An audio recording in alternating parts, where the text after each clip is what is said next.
Big yawn.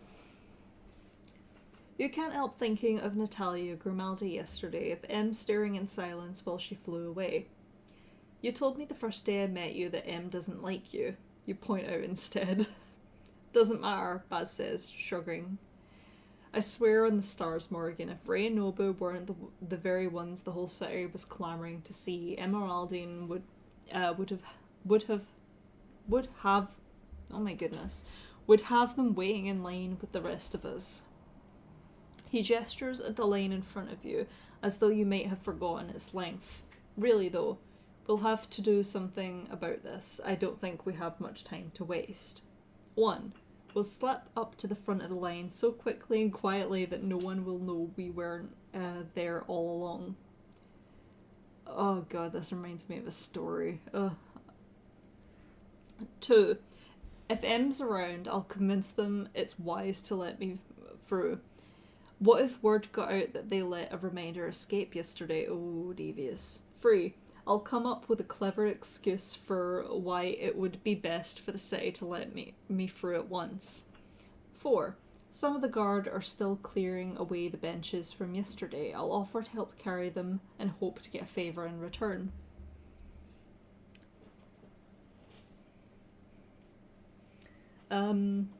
Yeah, no, one time, I can't remember what it was, but me and the boyfriend were at some kind of event, and the way they'd organised like the queue was so confusing that they everyone was facing a certain direction, so we were like, okay, this must be the end of the line, and when they finally opened the event thing up, it turns out we accidentally just walked up to the front of the queue, and we had to just go along with it. But I don't think anyone else realised that was the start of the queue, because everyone was facing like the opposite direction. And that just reminded me of that right now. I'm still like embarrassed about that, because I'm like, oh god, no one said anything. We just kind of cut the queue. And believe me, the queue was long. I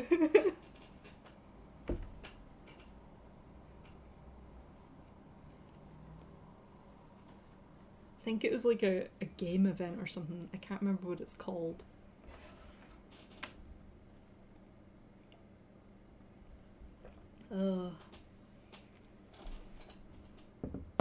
It was years ago now, but it's still terrible.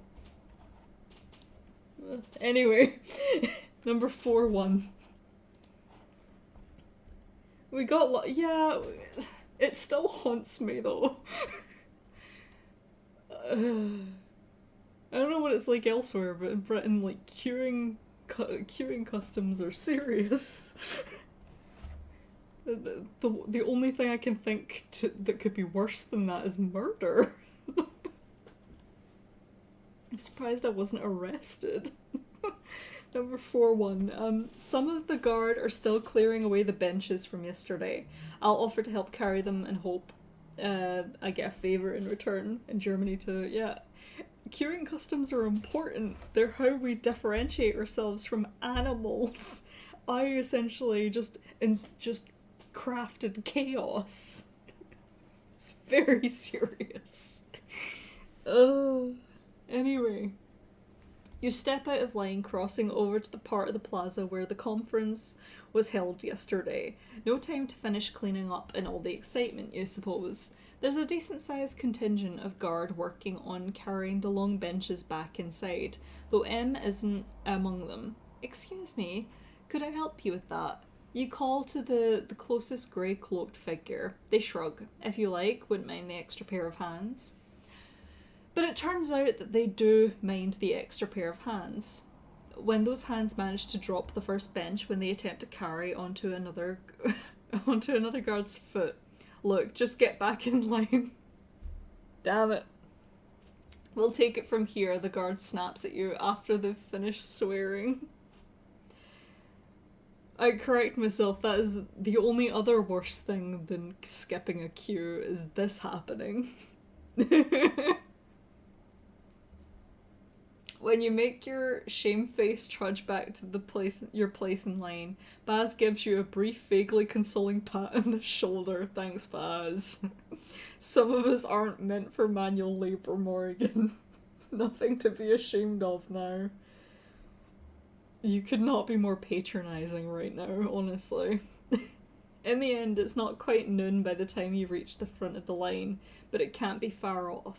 The guards who usher you inside are already muttering to each other about closing the doors. There, child. It's not as crowded inside the tower as it was outside, likely because of the guard monitoring the flow of traffic. But the people around you are still in a rush of motion, hurrying in and out of the open central chamber you visited yesterday, ducking into hallways and up staircases to the higher levels.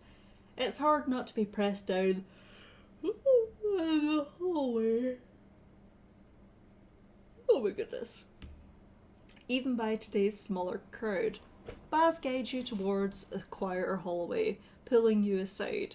Well, this is where I leave you, he announces. On petitioning days like this one, the delegates wait in the chamber out there. The people coming to see them can't get up to their offices without them. Remember, the upper levels are forbidden. Sometimes they'll invite you up for a more personal discussion, though, and I'd encourage you to angle for that. Delegate Rao will be out there, unless someone's already called her elsewhere. And then you'll just need to wait for her to return. Though I'm not sure how much time is left before the session starts. Ah well, let's just hope she's in there now, shall we? He places both hands on your shoulders. Understand your mission? I feel very supported right now. He's smiling, but there might be a touch of anxiety to the expression. 1. Of course I understand. It's not like it's complicated. 2. Why are you leaving? Aren't we going to the same place? 3. Would you mind letting go of my shoulders? I'd rather not be touched. 4. Is something wrong? You look nervous. 5. Yes, I know the plan. You can leave me alone now.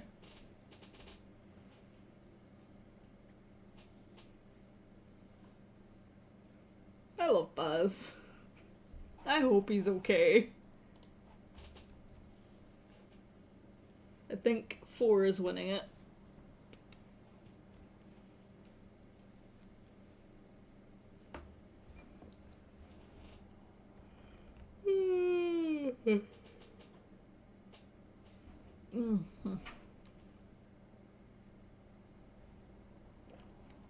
Still thinking about those cheese buns.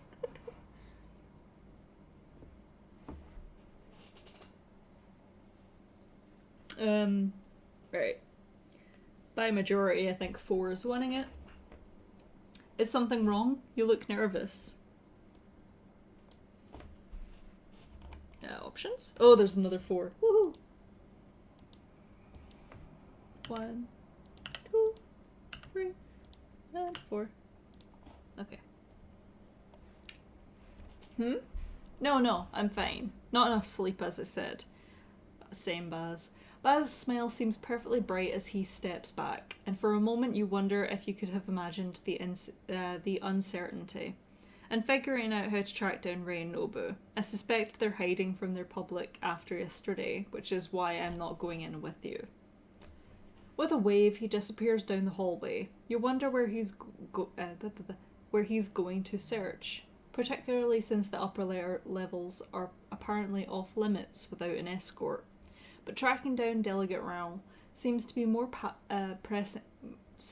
a more pressing concern, particularly since you're short on time. You make your way out of the side passage and towards the assembly chamber.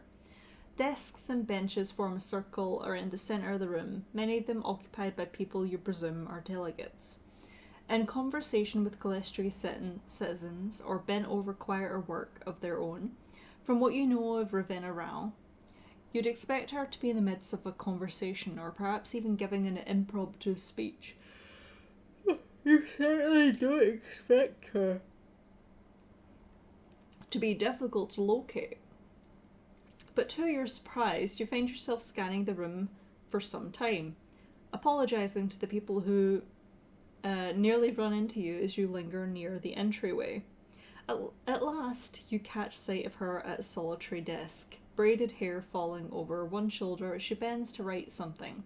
Occasionally, she lifts her head to look across the room. Her expression is hard to read, even as you draw closer. Whatever she was looking for, it evidently wasn't you. She doesn't notice your approach until you're right in front of her desk, at which point she raises her head with a start. "Oh, I'm so sorry, I was miles away." She peers more closely at you and breaks into a smile. "Forgive me if I overstep, but you're Baz Dexter's niece, aren't you?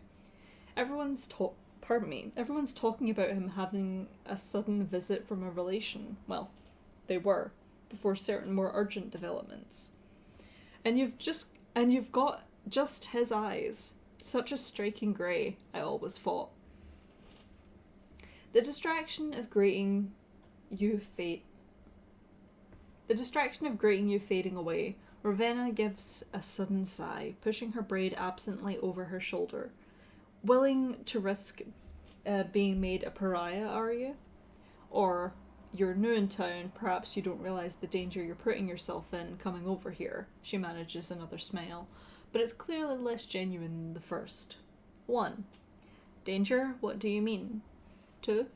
I can't see why talking to you would put me in danger. You seem lovely. 3. Look, I have business with you, that's all. 4. You don't honestly expect to talk the way you do and not face consequences for it, do you? Daddy Baz. I mean, that would make sense, wouldn't it? It definitely feels like that's what the story's hinting at. But I can't confirm one way or the other. Maybe they're trying to what's the expression? Goad you? Maybe they're trying to lead you in the wrong direction.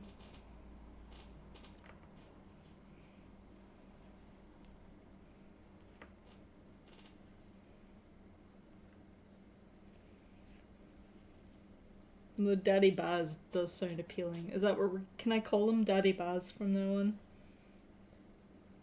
Instead of just Baz. Father Baz. It makes him sound like a priest. In the name of the sorceress, the stars, and the holy milady. I don't know. Father Baz. Oh, classic. Anyway, number 1 wins it. Yeah, right there, Father Baz. Right too. Danger, what do you mean? Oh, again. There we go. I was scared to click there in case I skipped ahead. Well, social danger, perhaps political as well. But I don't know how much of a concern of yours that is, Ravenna says. The business yesterday, half my colleagues, probably half the city.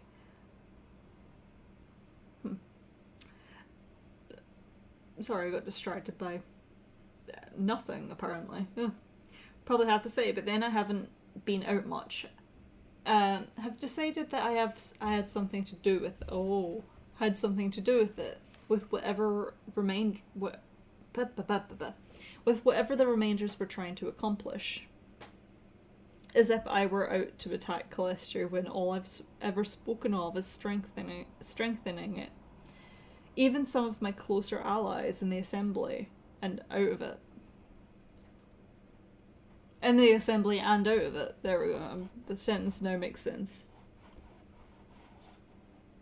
The Holy Church of Only Stars. It's very important. Oh, hi, kitty. Meow.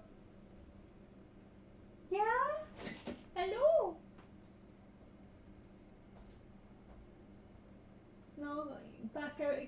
Okay.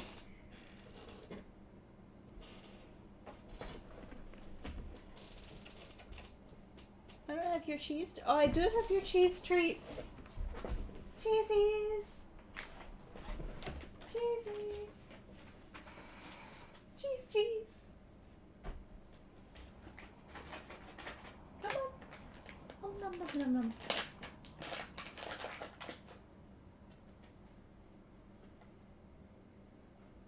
Yeah, good boy. Yeah, you get one cheese treat because I gave you some earlier. Good boy. No, I didn't. Oh, I went to pet him and he thought I threw one on the floor. I feel so bad now. It's okay. Yeah. Okay, fine. You get another one. There. You get. You get two more. I feel so. He thinks I threw one and I didn't. I have to now give him more.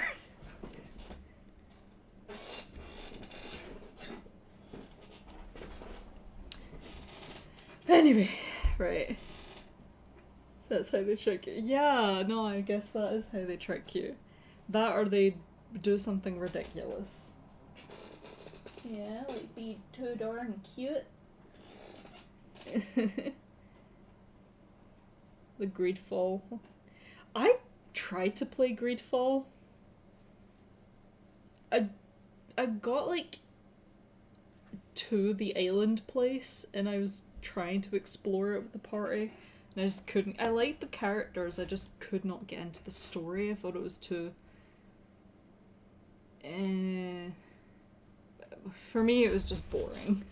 I just couldn't get into it. Anyway, yep, the cat is...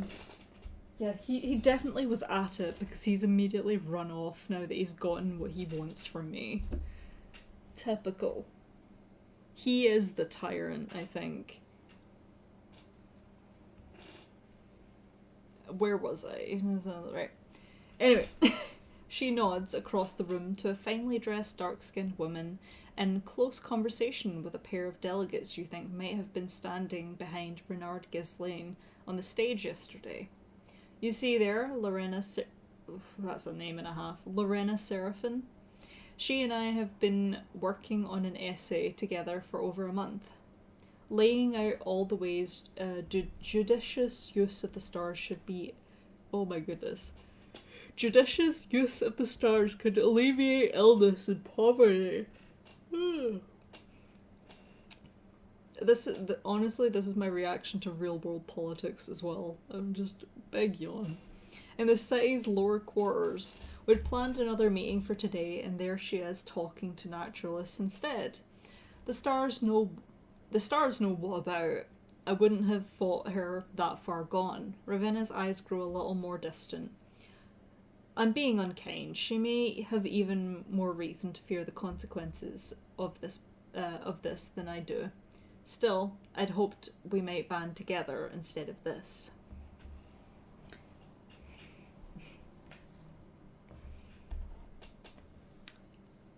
Why is... Yeah, okay, there's 5.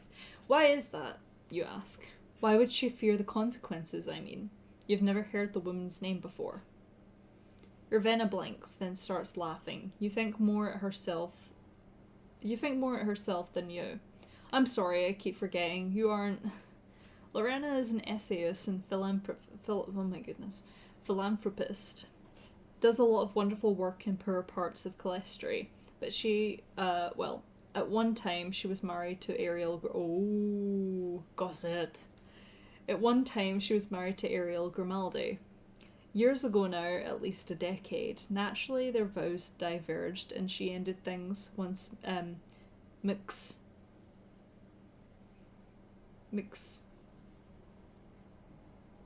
Grimaldi grew so unfortunately radical.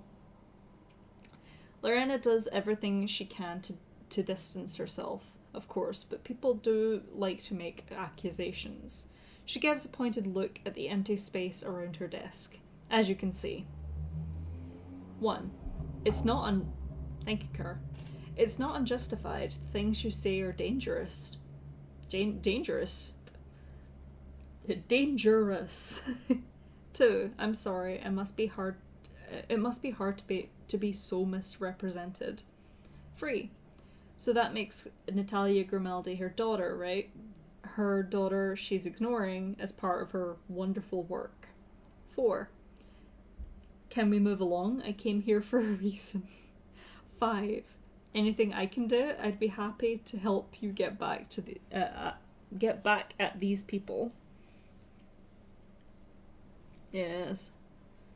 Hi, baby. Are you back for more?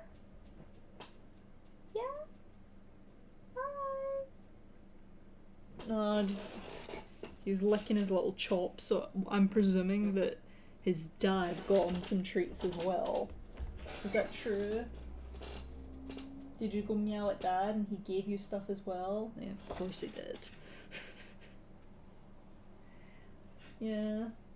Terrible kitty. 2 free.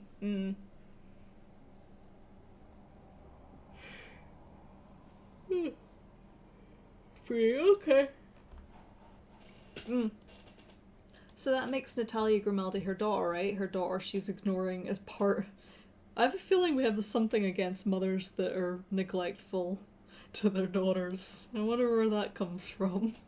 Her daughter she's ignoring as part of her wonderful work. That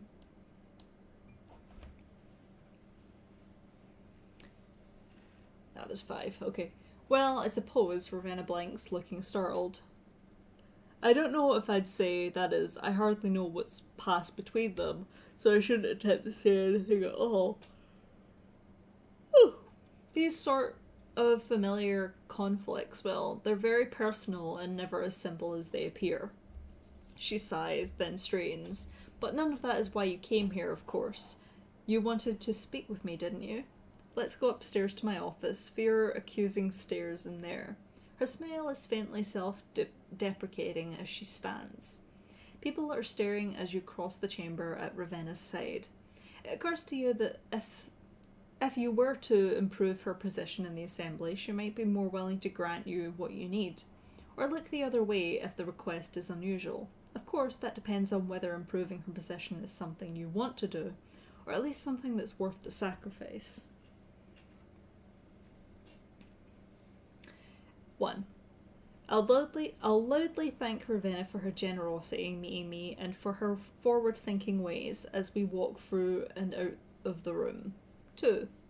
Bold as it is, I discreetly confront Lorena Seraphin for the insult she's dealt to Ravenna. 3. I don't want to help Ravenna. I wouldn't be here if Baz hadn't insisted. Warily, I distance myself from her, refusing to speak. 4. Without arguing outright, I'll ask Ravenna seemingly well-intentioned questions that expose the flaws in her position. 5. I take this moment to scold the whole assembly for how they've let Calestri fall in their bickering.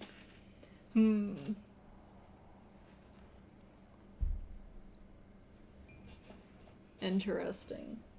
I'm glad it's not me making the choice, because I don't like any of these options, I'm not gonna lie. 1. I see.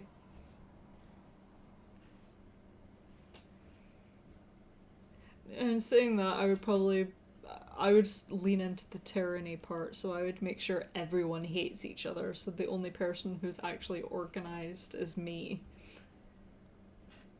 114. Well, 1 wins it by the majority. I'll loudly thank Ravenna for her generosity in meeting me and for her forward-thinking ways as we walk through and out of the room. Oh my goodness. You praise Ravenna effusively as you make your way out of the chamber, emphasizing her kindness in making time to meet with you and your happiness that someone like her is in the assembly. Ravenna smiles, inclining her head graciously, but there's a spark to her eyes that makes you certain she's well aware of and plays by your ulterior motive. You notice glances from several of the people you pass, delegates and citizens alike, that chill towards Ravenna and their eyes fading slowly away. Oh, there's 4. Woohoo! 1, 2, 3, and 4. Yeah, there is 4. Ravenna leads you swiftly through the tower's corridors, toward a spiraled staircase flanked by 2 members of the Sublime Guard. They swiftly part to allow you to ascend the stairs. Evidently.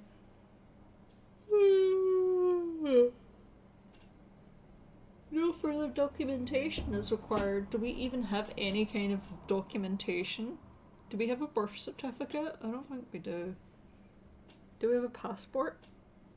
Do we have social security? Anything like that? Probably not.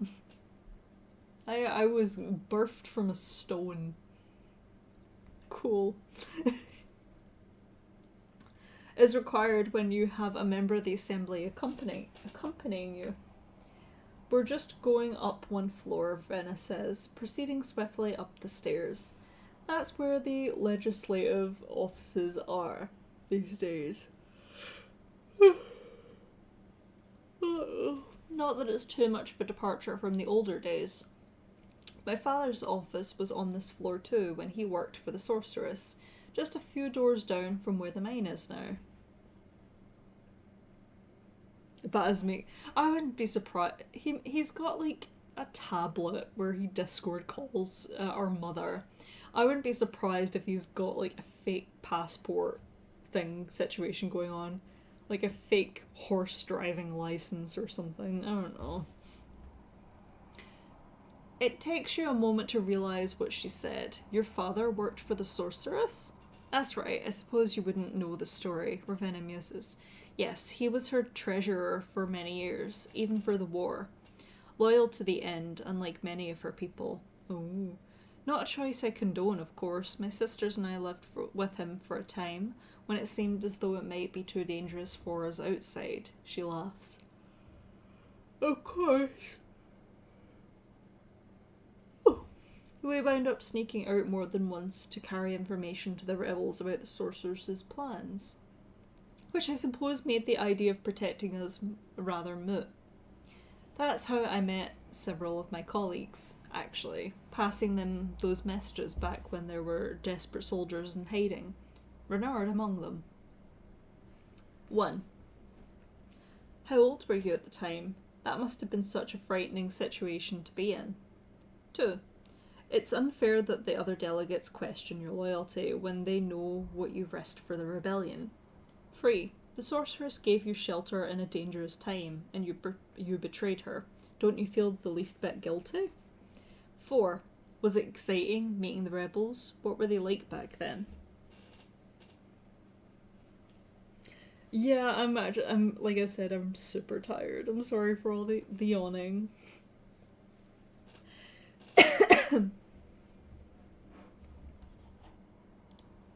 2 and 4. Ow.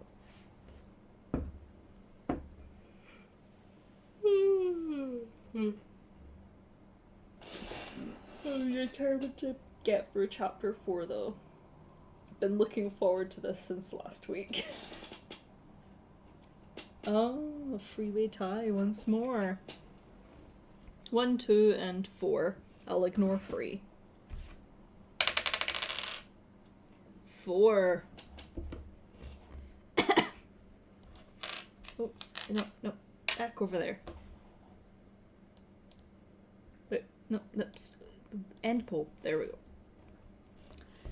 Was it exciting meeting the rebels? What were they like back then?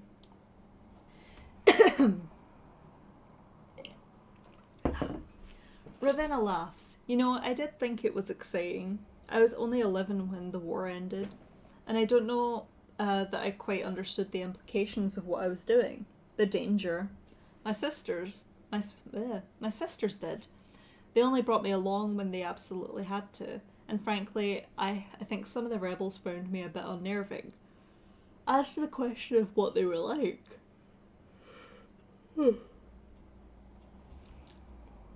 She trails off with a contemplative hum.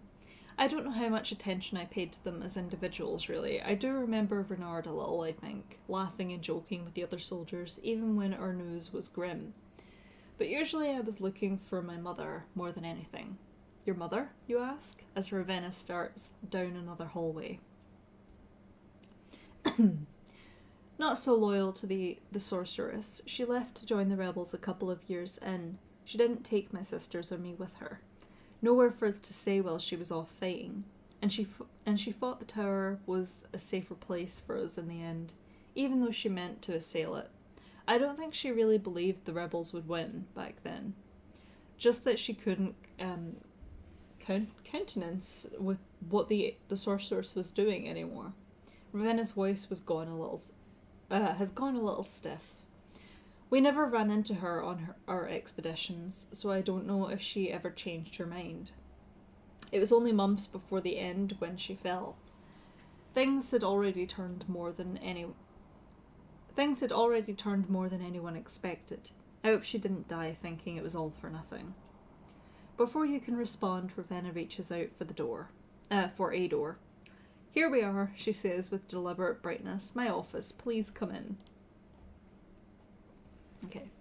Excuse the mess, Ravenna says as she ushers you inside. The room is a little disordered. Books piled haphazardly.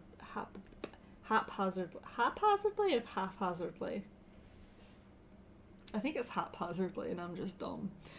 On several surfaces, but nothing too shocking. There's a window wrought in one wall and a family portrait hanging on the one opposite. 3 young girls seated in front of a man and a woman, both looking rather stern. It was painted some time ago. The youngest of the girls, who must have been Ravenna herself, can't be more than 5 or 6. And of course, both her parents are present in it. It's hard not to stare a moment. The sorceress's treasurer and the rebel soldier, hanging on the wall of an assembly's delegate office. Now then, what was it that you wanted to talk to me about? Ravenna asks, sliding into her chair. As you explain your request, Ravenna looks a little startled. You're not sure if she's genuinely suspicious, but it doesn't seem to be what she expected you to say. Naturally, I can authorize that, she says. Might I ask what it is you want to study? I assume it's something rather specialized. It's very hard to tell if the question is a test, but hopefully it will help you seem to make a good impression on her. Hopefully it will help. But hopefully it will help that you seem to make a good impression on her earlier. Got it. Right. 1. Calestri's history. I've made a study of it already, but it's so important to keep learning more. 2. Crafts and devices. The modern ones are fascinating. I hope to visit Sakiara's workshop as well. 3. Personal matter. I'm not elaborating, no matter what she asks. 4. I haven't decided yet. What would you recommend? I can chat her until she loses interest. 5. I can't tell the truth, but I'll be as honest as possible. It'll make Ravenna suspicious, but I want her as an ally someday. 2, 1.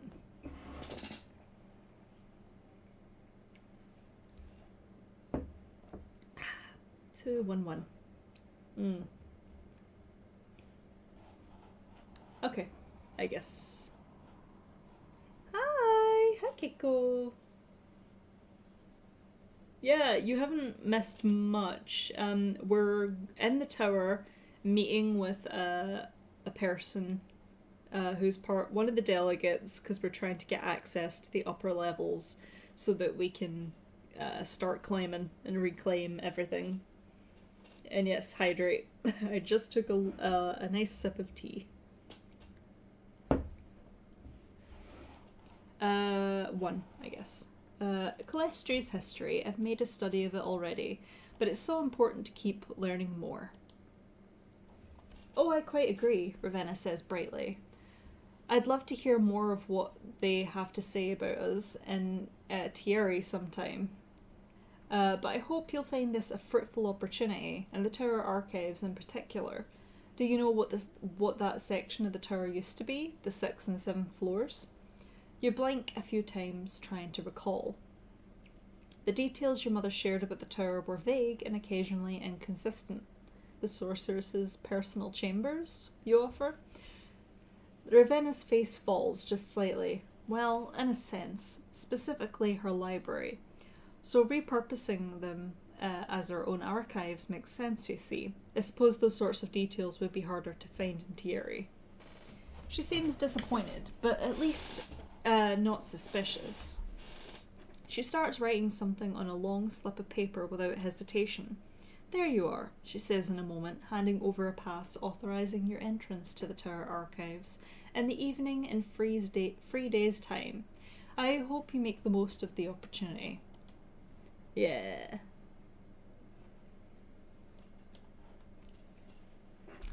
Well, it's just about time for the assembly session to start, Venna says, running a hand over her braid as she stands from her desk. I'll walk you downstairs, shall I? The guards might get antsy if they see someone they don't recognise in the stairwell. Even if you're going down. You're hardly in a position to refuse, so you let yourself be guided out of the tower. Baz is waiting just outside the tower doors when you return. Successful, I hope? He asks. Clapping his hands together. He likes clapping. He's very excitable. Without waiting for an answer or leaving you space to ask about his errand, he starts walking back toward his home. Oh! Over the next few days, Baz gives you an extensive collection of documents to study. Books about the tower's history, maps and diagrams of what little is known of its insides, guard schedules that you very much doubt were acquired legally. Vivian scoffs at each one, insisting both that his knowledge of the tower is sufficient to prepare you, and that the inside of the tower is unpredictable. When Baz, grinning, points out that these 2 points seem somewhat contradictory, Vivian huffs, turns his back on him, and keeps lecturing you on dodging lightning strikes. Yes, Daddy, successful one. Oh yeah, Daddy Baz, right. I was so confused there. Yes, Daddy.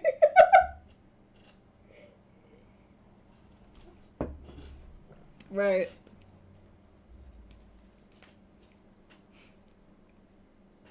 Though he's reluctant to offer you much of an explanation, you get the sense Vivian is hovering at your back less and less often these days. Perhaps he's found other ways to entertain himself, whatever those might be for someone like him.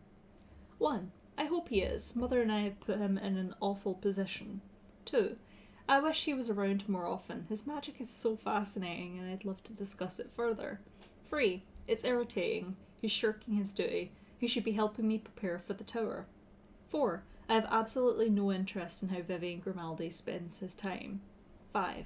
I wish we could just get to know each other without planning or preparing. I think I might have feelings for him. Oh gosh. 5, 5, 5.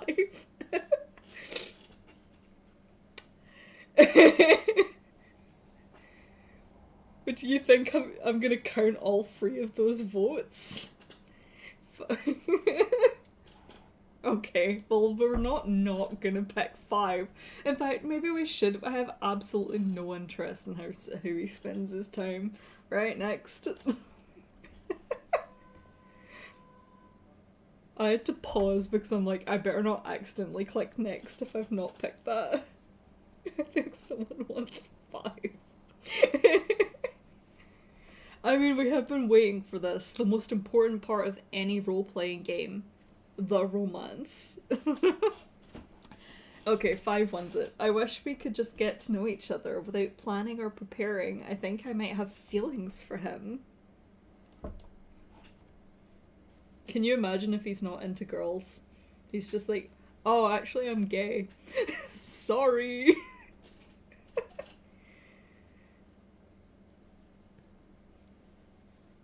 I think I would break your heart.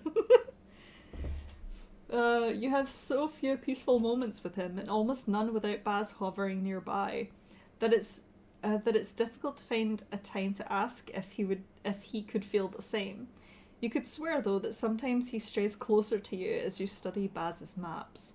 The insubstantial curtain of his hair brushing past your shoulder as he talks about his own ascent. But that's as close as he gets to touching you. His hands never so much as stray near your own. Ooh la la. One morning, you awaken to the sound of a voice you're certain isn't Baz or Vivian's. Curious and fairly confident that Baz would have warned you if he wanted you to stay hidden, you head downstairs to discover Natalia Grimaldi in Baz's entryway, arms crossed and wearing an expression of desperate impatience. After us more than ever now, she's insisting to Baz, who's standing just across from her. You must know how delicate the slithers are. If we're going to get any real good work done, try to change people's minds, we're going to need more. And now, oh yeah, she doesn't like us, does she? And now we'll probably have to defend ourselves as well. I understand the concern, though as I recall, Ariel had a somewhat different take on the matter when we last spoke. Baz responds, his tone conciliatory. Sippy sip.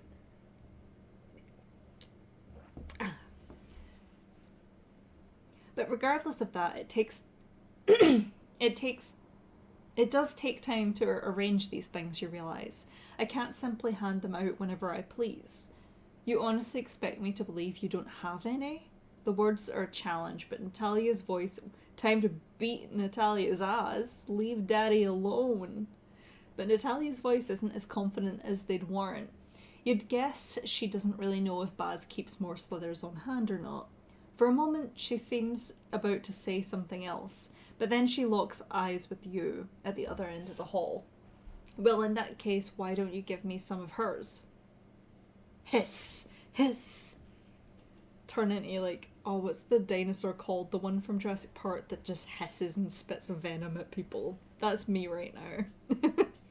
Or to be more accurate, why don't you give me back what's mine, Morrigan? Don't call me by my first name. How dare you? Her brows furrow with a thunderous glare. Before you can respond, Baz clears his throat. Not an option, I'm afraid. Morgan and I have our own concerns regarding those ones. You can't expect us to give away our secrets, can you? Your own concerns being the mission to the tower, you assume. He's not wrong that giving away any of your magical advantages before then would be a mistake. 1. Sorry, Natalia, but I'd love to talk about magic with you sometime. 2. He's right. Can't do it. Not today. 3. Pardon me? What, you seriously think you can just take my property just because you want it? I mean... 4. Why don't you stick to remainder business and we'll stick to ours? 5. That was wrong, what I did before. I'm sorry, I can't give it back now, but I want to make things right someday. Well, I would have been a lot meaner to her, I'm not gonna lie. Let me be mean.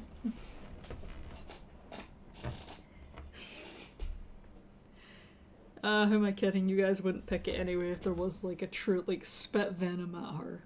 You guys wouldn't pick it.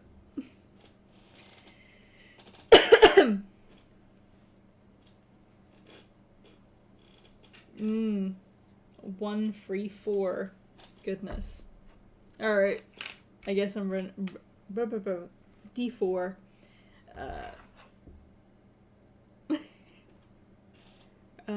1, 3, and 4. I guess I'll do 4 and I'll ignore the 4. Where are you? 3. Okay, number 4. Oh.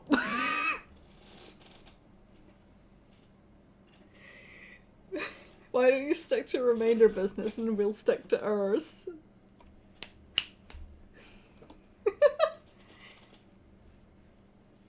Don't be ridiculous, Natalia says. They're the same thing.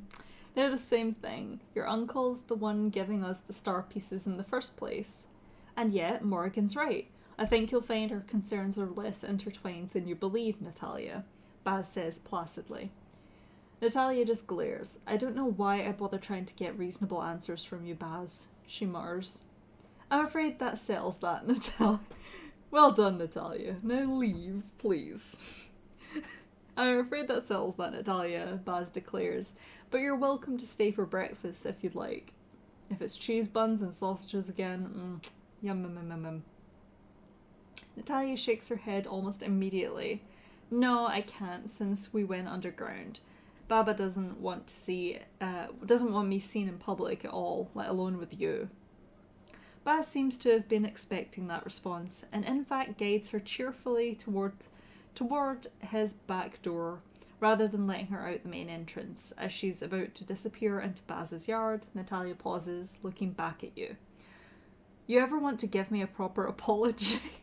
Come find us at the Brighter Star Tavern. Under it, specifically. No point in keeping it secret when your uncle knows already, and we can't turn down magical help these days, even from someone like you. With that, she's gone. Baz claps his hands together, as is customary for Baz to do. Well, that's livened up our morning, and I can assure you we needed it, as I now intend to quiz you on tower maps until neither of us can stand it anymore. But first, breakfast. Priorities. He points you toward the kitchen table and disappears in search of coffee. Your schedule set. Bees. Just smash of like a pot of bees at her. Get out.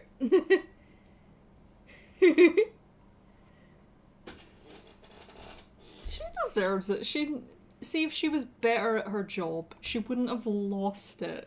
We wouldn't have been able to steal from her if she was better at her job. You get one more visitor and a break from Baz's itinerary. I'm surprised I could say that.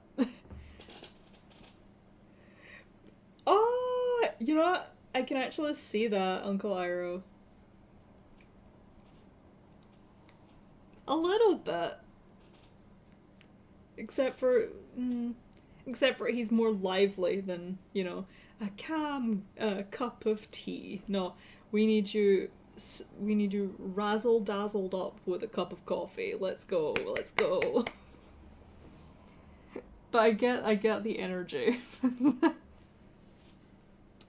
Later that day, when a man arrives at the doorstep and Baz ushers him in for a brief but intense-sounding conversation, you're left with strict instructions to study your maps, so you miss much of what they're talking about, but you catch several references to the Gravedigger's star.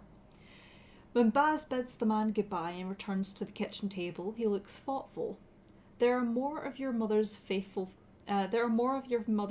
followers still in the city than you know, he says as he sinks back down to the chair across from you, than anyone knows really, as it's not all that safe for them to be open about it. That man, Elaine, I've spent years reassuring him that the sorceress really will return one day. He and his friends were very excited about the lightning strike in the plaza, but when there was no sign of her afterward, they went back to worrying that she won't be back before the end of the year and the stars will be lost. But they have to keep the faith. We're going to need them one day. He sighs, looking toward you with a slight unexpected smile. I'll tell you one thing, Morrigan. You make it a lot easier to make them those promises. Aw. There were days before I saw you when I was close enough to losing faith myself. Aw. Daddy. Baz shakes his head as though clearing it and claps his hands. Right then, back to work. Oh, maple pecan. Holy crap, that sounds so yummy. Stop making me hungry. Oh, after this I think I'm gonna eat food and then probably go to bed. Not the best combination, but so hungry. On the morning of your proposed expedition, you descend the stairs to discover, for the first time in 3 days, no further study materials awaiting you on Baz's kitchen table. Ah, Morrigan, you've been preparing for this your whole life. What's one more day going to do? Baz says in response to your inquiring look, gesturing enthusiastically with his coffee mug. He retrieves a second cup and presses it on you. Best thing to do is take a day to yourself, I think. Relax, get to know the city. Tomorrow morning, it'll be yours, you know. Yay! He beams at you over the mug's rim. 1. Are you sure that's alright? What if something goes wrong? 2.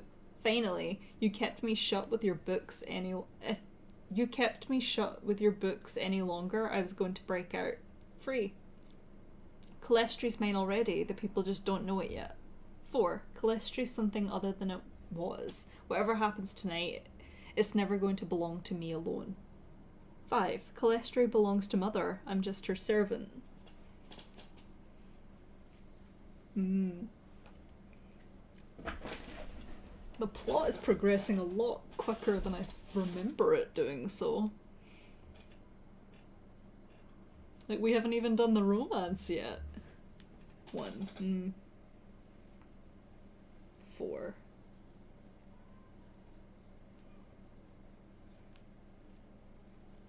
I mean, I wonder what we're gonna do the entire... Gee, I wonder what we're gonna do with our last day as a mortal being. Unless something goes wrong. I'm assuming it's so... It's only chapter 4. Something's gonna go wrong.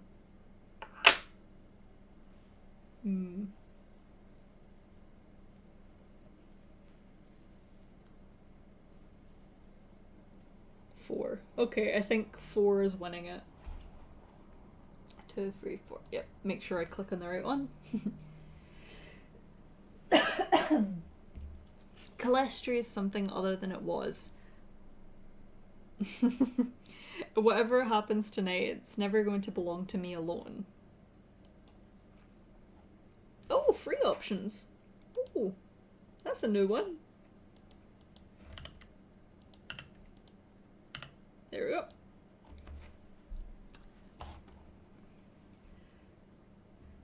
Okay.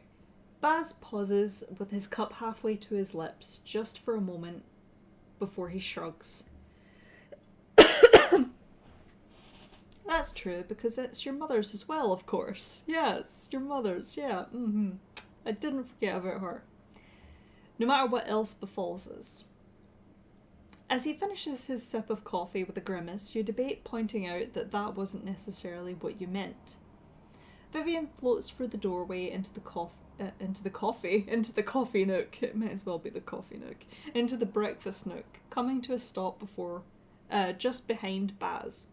Done with your papers? Good. Come fetch me when it's time. I'll be here. He starts drifting toward the front door. Evidently, he doesn't intend to spend the whole day waiting for you. Okay. And I ought to be getting to the comet, Baz says, standing from the table. City's still all abuzz from that spot of unseasonable weather, you know, and I can't imagine Harper's job will be any easier tomorrow. He sets his mug down on a counter in the kitchen. Go wherever you like, Morrigan, of course, but I don't recommend waiting around here. Nothing to do but tie yourself in knots. Day like today, best thing to do is keep moving. Vivian becomes the coffee. He just floats into a cup and that's his new ability, to become literal liquid. I just took a sip of my tea and that became a little bit more grim than I thought it would. Grimaldi. I'm terrible. As if to prove his point, he sets off for the door at a brisk pace. I'll ask Baz if I can go along with him to the Comet offices and get a chance to see Harper as well. I'll ask Vivian to come with me to meet Natalia and the reminders. He's decent at looking human by now. 3. I just want to go to the tower. Every bit of preparation helps, and before I'll see M or some of the delegates. I'm not gonna lie, my brain sees the word Vivian in one of the options and I immediately want to pick that one.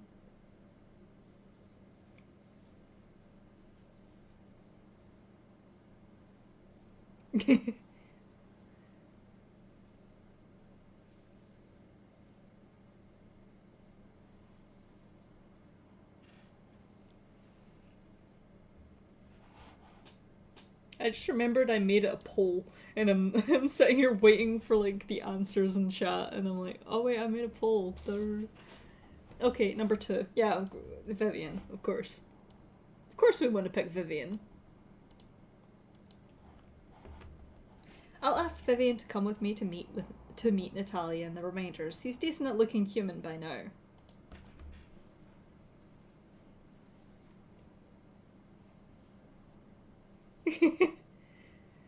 I mean, we could go back and hiss. She's gonna be like, oh, have you come to apologise to me? And we'll be like, sss, sss.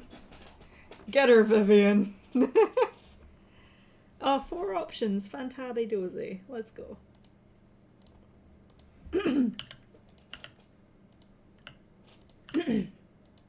Okay.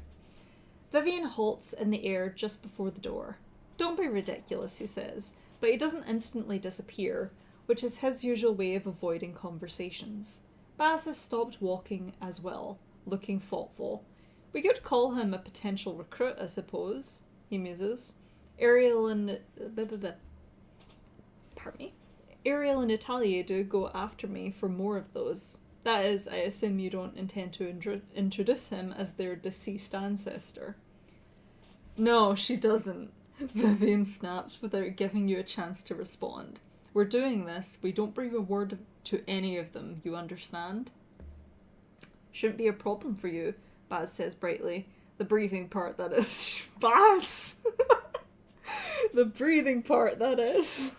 At that, Vivian actually does vanish, but the words just meet me outside Morgan float in on a ghostly breeze from nowhere a moment later. Chuckling, Baz turns to you. As I believe Natalia mentioned, the Reminders meet beneath a tavern called the Brighter Star. Mention the word sunbeam to one of the staff and they ought to let you through. That's if they don't know you on sight by now, of course. He pauses, sobering slightly. Be careful with this, Morrigan. Pass the time however you like, but don't jeopardise anything for the sake of that ghost. No, I will jeopardise everything for Vivian. Everything. There's a significant look in his eye, one that reminds you of your last conversation with your mother. Ooh. 1. Don't worry, I won't. 2. That ghost has a name, you know. Yes, defend him! 3. I didn't ask for your advice. 4. Did Mother tell you what she means to do with Vivian in the end? I don't think we should be telling him this when Vivian could still be there. I think that would be kind of bad.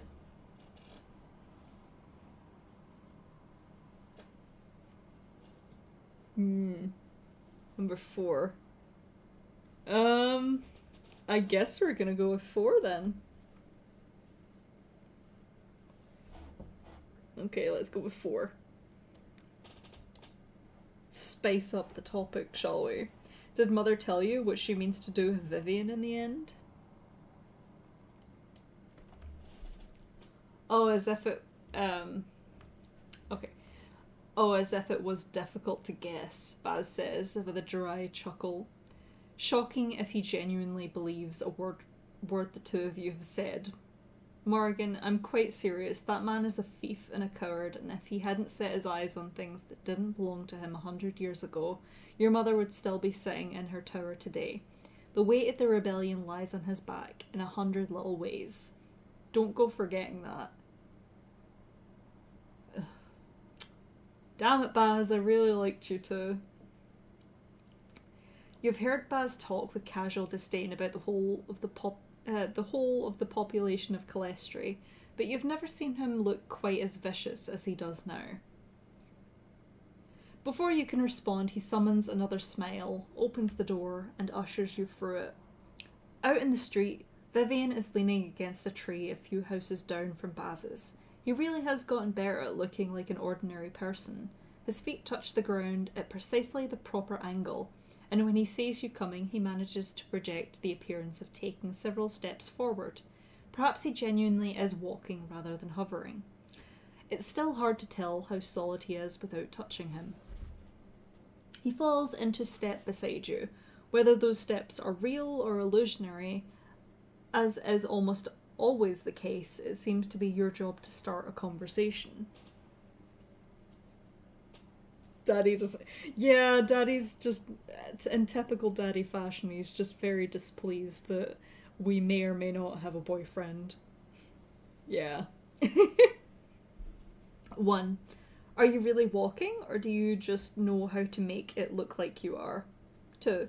Why do you hate books and papers so much anyway? Can he not read? Is that... I bet you it's because he can't read and write. 3. Where is it you've been going the last few days? 4. I'm surprised you agreed to this. 5. Are you excited to meet your family?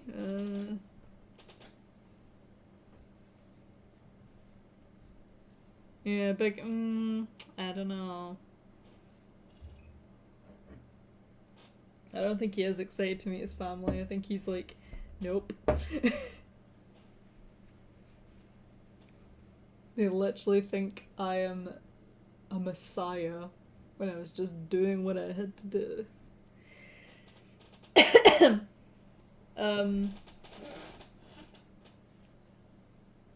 5. 5, 4, 2. Goodness.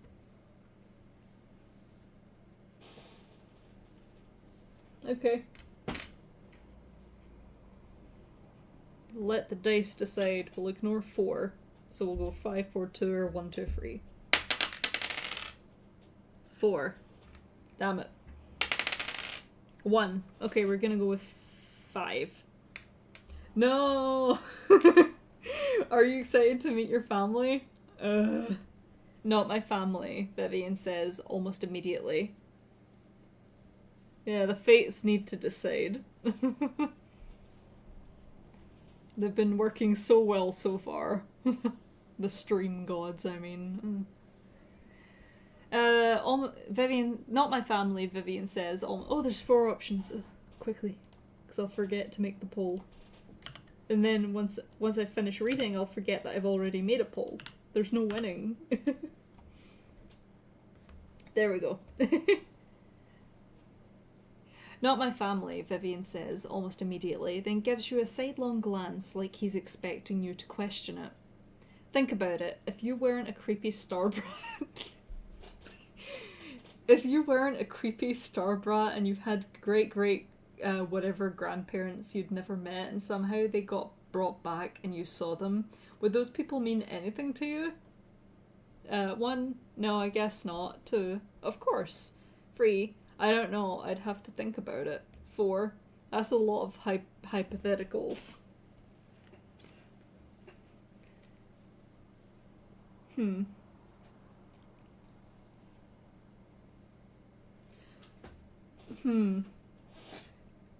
Thinking about this genuinely, if my great-great-grandparents were... My great-great-grandparents mean more to me dead than they would if they got brought back as a ghost and I could talk to them. And I don't know how I feel about that. Are you sure he's just learning to trust us. We're spending time... Literally the stats say that he likes us a lot. Let's see. We have an 83% approval rating with him. He likes us more than anyone. Even our own mother, even our own supposed father. Like, he likes us. Number 3. What was it before?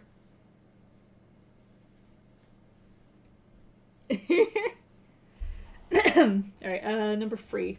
I don't know. I'd have to think about it. Vivian just shakes his head and sighs. I want to know what they think of me, what anyone thinks of me, why it's all so wrong. That doesn't make them my family, any more than the rest of the people who throw my name around are. I mean, they did name their dog after you. That would annoy me, actually. Come on, Holly! Come on! No, let's not. Yeah, he's like, what's it called in anime? A tsundere? Just, it's not like I like you or anything.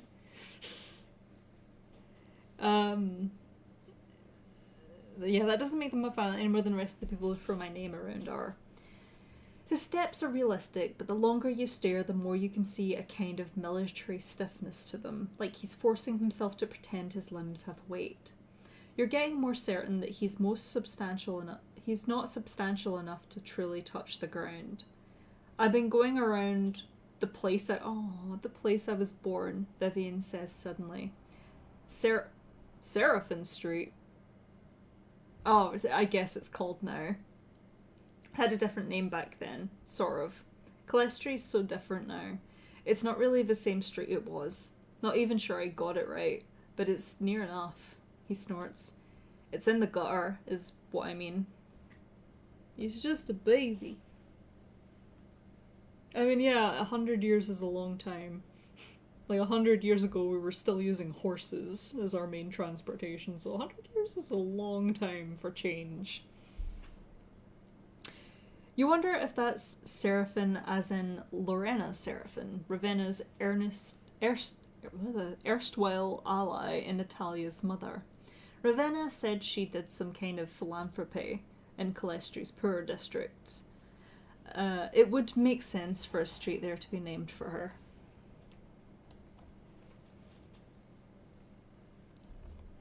Four options? Yeah, there's 4 options.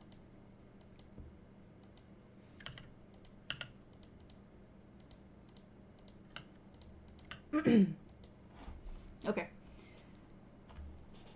Still looks rotten. Just a different kind of rot. Some of it looked like scorch marks, water damage. Sorcerers hit it hard in the rebellion, I bet. And of course the Assembly's hardly fixed it in 20 years. Vivian's voice sounds hollow. Only a few real differences, I mean. The streets are different, but it's the same underneath. They have that newspaper even there, though. And I didn't know what the building was at first. Had to ask someone. A school. They've got a school on my street now, and all the children go there. They have to, I guess. Weirdest looks I got for asking. You never went yourself, but you remember the schoolhouse in a row. I remember seeing long lines of children filing in and out. That was an assembly law. Requiring education, you think? Vivian is shaking his head. Everybody in the city gets schooling now, apparently, and still not one of them understands a thing. A thought occurs to you, his constant disdain for books and the newspaper. Vivian, you didn't go to school. You grew up in a cave. He retorts. No, I just mean, it's hard to tell what Vivian will take specifically offense to and what will only cause basic, more general offense. Do you know how to read? He stares at you for a long moment, expression unreadable. Why in the sea and the sky would I know how to read, Starbrat? He eventually mumbles. I knew it! Option 1. I could teach you if you like. You're in this time to stay now. You may as well move forward. 2. No reason. It's probably safe to stick to what you know. 3. You're obviously clever, the things you've done. You should learn. Take whatever opportunities you can now that you have them. 4. Vivian. I want to know what troubles you. I want to be close. Oh no. I want to be closer to you in whatever way you need. I'll take his hand if I can. Stop.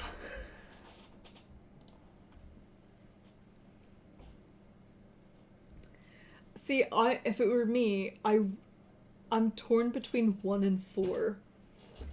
Because I do want to be, like, platonically... You know, I could teach you to read if you really wanted to.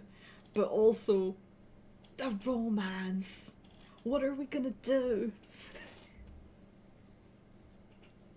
Like, I don't think this is the moment for like, I want to get to know you better. I want us to be closer. Holds hand. No, this isn't the moment. Like, oh, you can't read. You know what I mean? We have at least we have already expressed. Yeah. I think we need to pick 4 just because it is a romance option and we want to make it clear. But it does not feel like the right moment, and that hurts, because I don't know.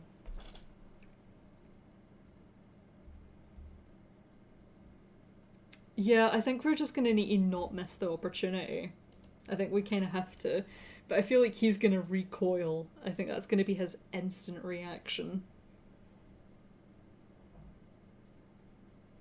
Yeah, okay, we'll go with 4 just because I want to at least make it clear to him. Okay.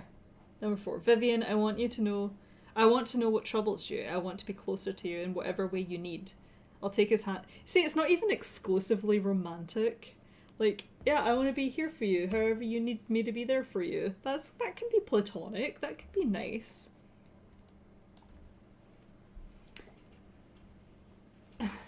Vivian abruptly stops walking as you reach toward him, but when you lace your fingers together with his, he doesn't pull. Oh, but he doesn't pull away. His hand is solid enough beneath yours, though it's neither warm nor cold. You can't say exactly how, but you're certain that even if you knew nothing else about him, you'd know just from the feel of his skin that no heart beats in his chest. All right, Vivian says, staring straight ahead. You know this is ridiculous, don't you? I mean, I don't even know how to count the ways that what you're doing doesn't make any sense. His fingers all over again. Just about. 1, because you're a ghost. 2, because I'm an immortal creature of the stars destined to rule Calestri. 3, because you work for me. 4, because there's someone else. 5, because you're older than me. Because you're older than me. I guess. 1. Okay. Any more votes? I mean, all of these are excellent points about why this is weird.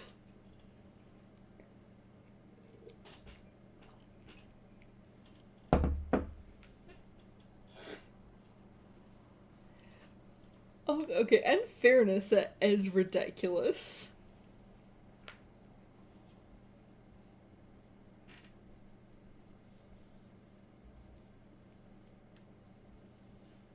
Okay, I think 1 is winning by majority.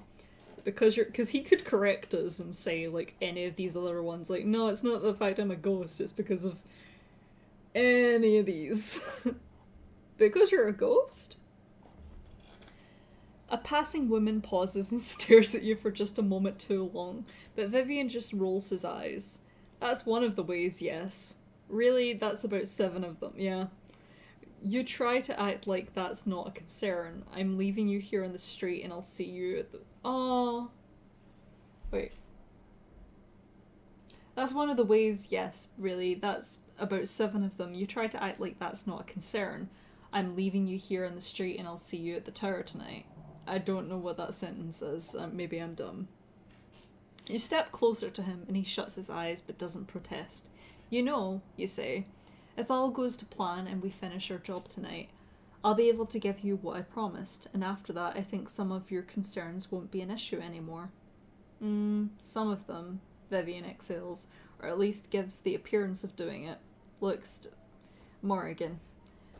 I can't think about this now, alright? It's too much, all of it. After the tour, maybe we can talk about it again. but I can't make any This is Fenris. This is Fenris and Solid. This is all of the tragic romances. I wonder where this is gonna lead. But I can't make any promises, and the last thing you should do is wait for me. Wait for me, I'm coming. And you nod, waiting for him to pull his hand away, but he doesn't. Vivian, if you aren't interested, you begin. You're cut off by the tiniest. Okay, a little bit of a grammar error, I think. You're cut off by the tiniest crackle of lightning from where your hand touches Vivian's, enough to startle, but not nearly enough to hurt. Vivian disentangles his hand from yours at once, as the flicker of light travels from his face to his fingers along the branching scar. I'll promise you this much, he says, walking forward again and shaking back his long hair, his luscious locks. That is not the problem. Aww. It took me a minute, I'm like, what's not the problem? Oh wait, if you're not interested. He is interested! Yay! I'm gonna visit his family and he'll pop up, he'll be like, yeah, but it's not like I like you or anything, but I do, so I'm gonna show up anyway. He likes us! Yay! What horrors are you about to unfold? I wonder if he disappears if you don't pick the romance option. I wonder if he still leaves. The Brighter Star looks much like Calestri's other taverns from the outside. It's still early enough in the morning that it's fairly empty on the inside. Pardon me. And you're greeted by a pale man who escorts you unceremoniously to the basement when you drop Baz's password. Pardon me. You're directed to climb down a ladder hidden beneath a trapdoor in a storage room, and soon find yourself in a large, haphazardly furnished cellar.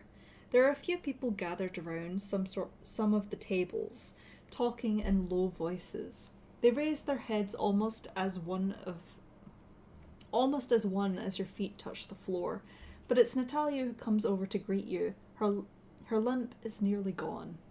Morrigan, did your uncle send you? Do you have another gift for us? No? Oh, Vivian did come with us, she asks, then notices Vivian standing behind you. Who's this? Are you under the impression you can bring anyone you like in here? Her brow furrows. I know I said you could come, but we've barely even met. Bit early to start. To your surprise, Vivian cuts her off. Name's Amatori?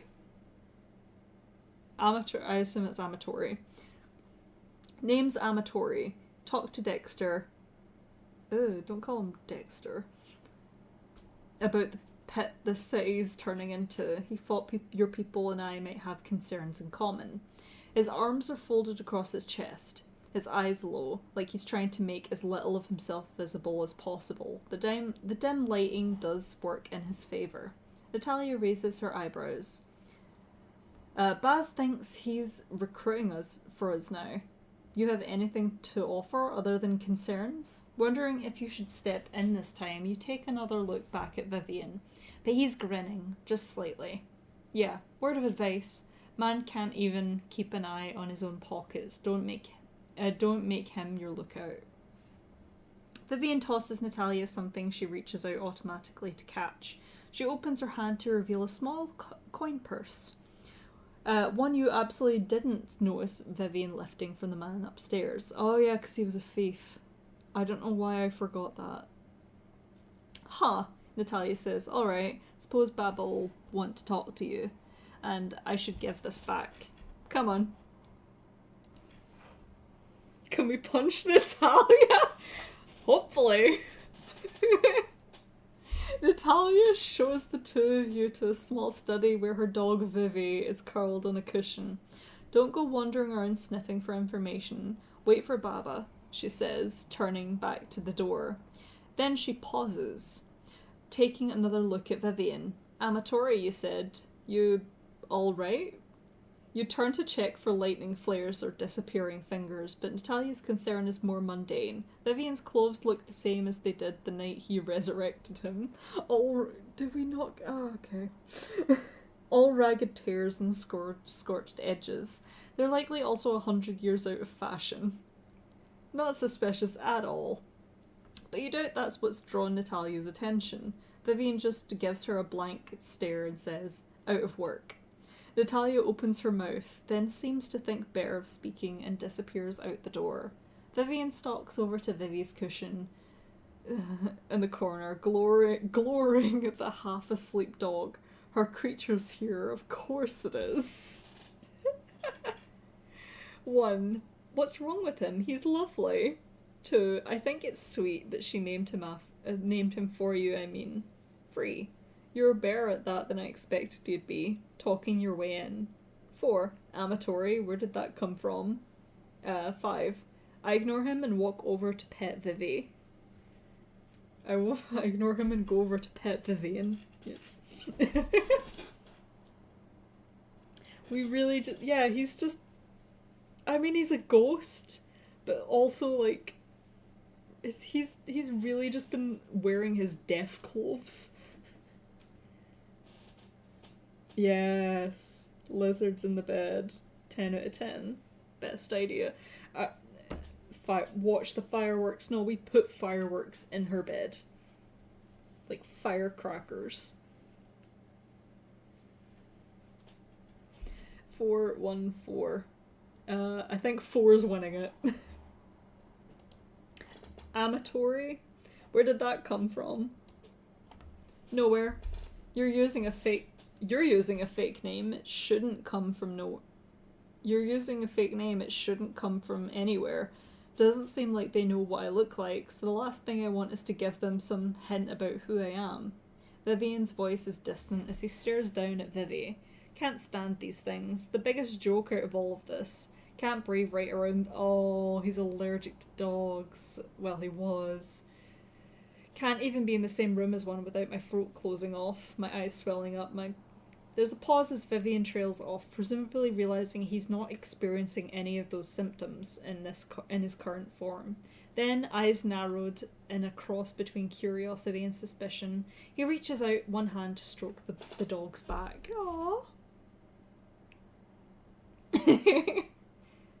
There's a very small burst of light. Oh no. There's a very small burst of lightning between his fingers and Vivi's fur. The kind of jolt that's just kill our dog. Whoops. The kind of jolt that's surprising but not okay, thank God. Not truly painful. Vivi's fur stands on end and he raises an affronted look to Vivian before crossing the room and curling up on the opposite. Poor dog. Vivi did nothing to deserve this. Vivian remains frozen with his hand in the air just above where the dog once was, looking utterly mortified. Oh my goodness. Mr. Amatori, Ariel Grimaldi says at that moment, opening the door with Natalia standing behind them. Vivian thrusts his arms behind his back. Ariel is a small and slight person, around 50, with bronze skin and sleek dark hair cut close against their scalp. They cast you... sorry, I need to take a quick sip. They cast you a quick glance, but most of their attention is reserved for Vivian. I'd like to hear a bit more about what it is Baz thinks you can offer us. Naturally. Vivian says. The episode with Vivi over, he no longer looks at all flustered, or concerned about the idea of answering Ariel's questions. You suppose if he's been out observing the city for the last 3 days, he might, well, know more about the current situation in Calestri than you do. Natalia, if you'd give us a moment, Ariel adds, and Natalia nods, gesturing for you to follow her out the door. As it closes behind her, Natalia leans against the door with a sigh. Sorry to say it, but I think your friend's going to have to look for work elsewhere. Oh, she says in an undertone. I don't think Baba's aiming to expand our ranks right now. 1. Makes sense, after what happened at the conference, you really should be lying low. 2. Are you that worried? It seems like the captain of the guard might be on your side. 3. But that's ridiculous. If the assembly wants to get rid of the stars, you need people now more than ever. 4. I saw your mother a few days ago, speaking to some of the people at the assembly. 5. I hope you can change their mind. I really think you ought to get to know Amatori. Oh my goodness. I'll let you guys pick one. I'm going to turn my light on because it's very, very dark. Oh, big stretch. Oh my goodness.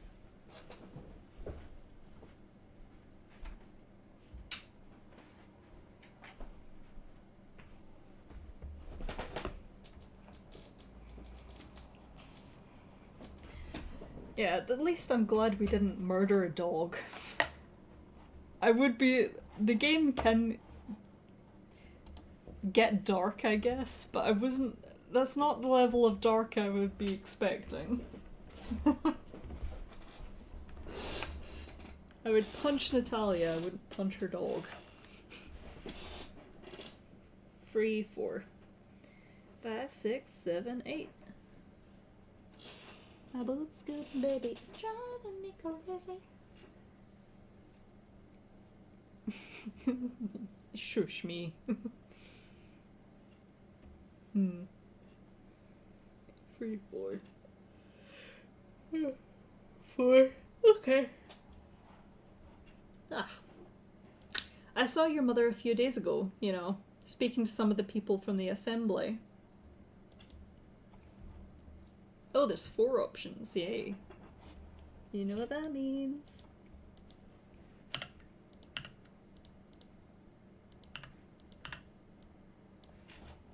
Okay. Right. I'm back up here. Natalia shrugs. Alright. Cool.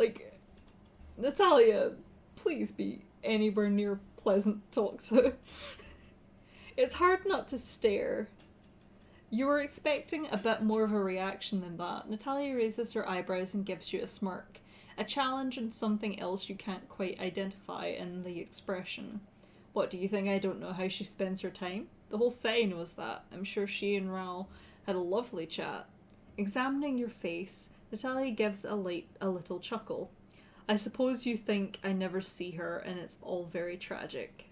No, that's just what she wants people to think. Every once in a while, well, less often since we moved underground, she takes me to some cafe where she knows the owner and she can pay the guards to ignore me and tries to talk me into pretending the harnessers actually want to change anything.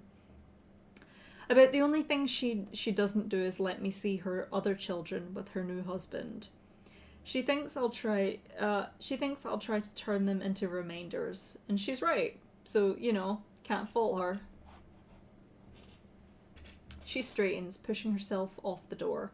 It really doesn't matter. You don't need to pity me. If that's what you were I don't pity you. If that's what you were thinking of doing. Lucky you mentioned her to me instead of Baba, though. That would have gone worse. She's about the only thing that fires them up anymore.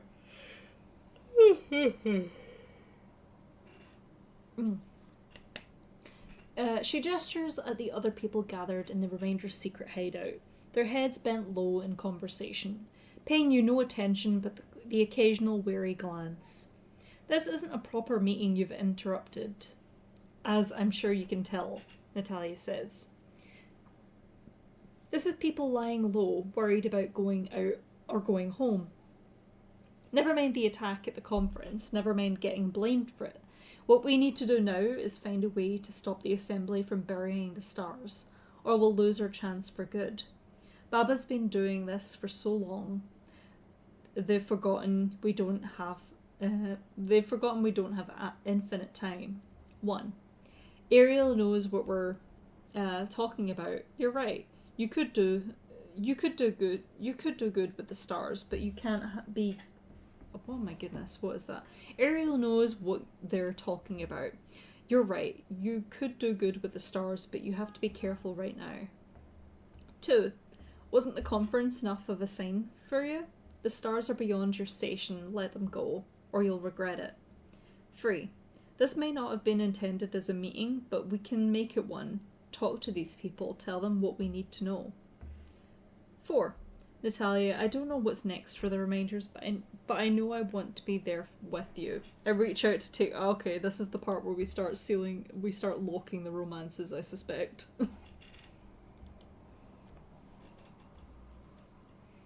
This is the equivalent of the first kiss scene, I guess. I don't know.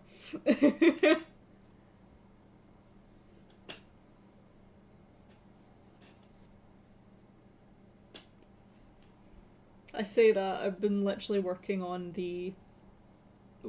one of the many videos I've been working on is the dream scene, just an analysis video on the dream scene from Inquisition with Solus.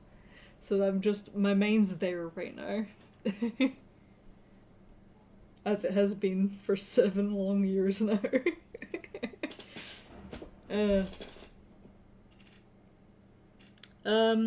Number 1. Okay.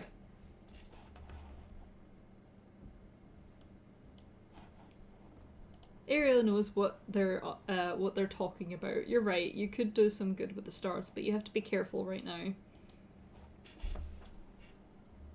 Natalia is quiet a while, staring out across the cellar. It's not that I don't think Baba is sensible, she says at last. I just think that they're boring. Boring people stay alive, Natalia. I think you'll find boring people... Yeah, I think you'll find boring people are less likely to be arrested in the street, you point out, as gently as you can. And that means they're the ones with the best chance to take the stars for themselves and use them to heal the city. As long as we don't lie low until year's end, Natalia says with a brief, acknowledging nod. Then the only way we'll have a chance to do anything with the stars is to get very good at digging. She still doesn't look entirely satisfied, but you catch some of the other Remainders watching your conversation from across the room, tension fading from their postures. Okay. The door opens behind you and Ariel emerges from the study, expression thoughtful. Vivian is behind them, posture still hunched, but looking just a bit more relaxed. Beneath the Sovereign's terrace, really? Ariel is asking him. Who built it? Vivian shrugs. Never asked. Someone who needed an escape route, probably. Check if it's collapsed before you go running in there in a crisis. I haven't been there in a while.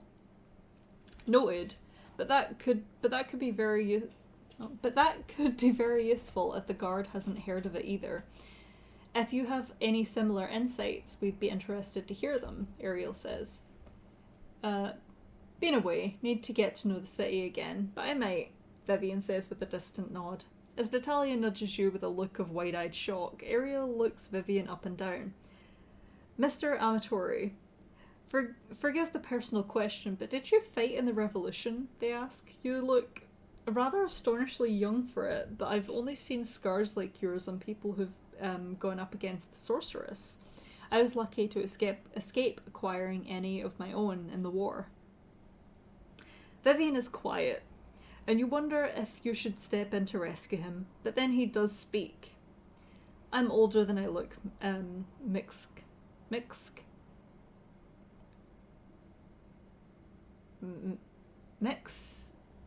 Grimaldi. Sir Mix-a-Lot.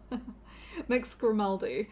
There's a note of finality in his tone, and Ariel doesn't ask anything more. Morrigan, we should go, Vivian adds, motioning you toward the exit. You climb the ladder and exit the tavern. Exit the tavern and start making your way toward Baz's house. All the while, Vivian doesn't say a word. Uh-oh. 1. How was it? 2. Do you think they suspect anything? 3. You actually helped them. I thought you didn't approve. 4. Are you going to go back? 5. Too bad about what happened with the dog. That poor dog. All it did was want to sleep. Just, yeah, number one, just awkward. So, how was it?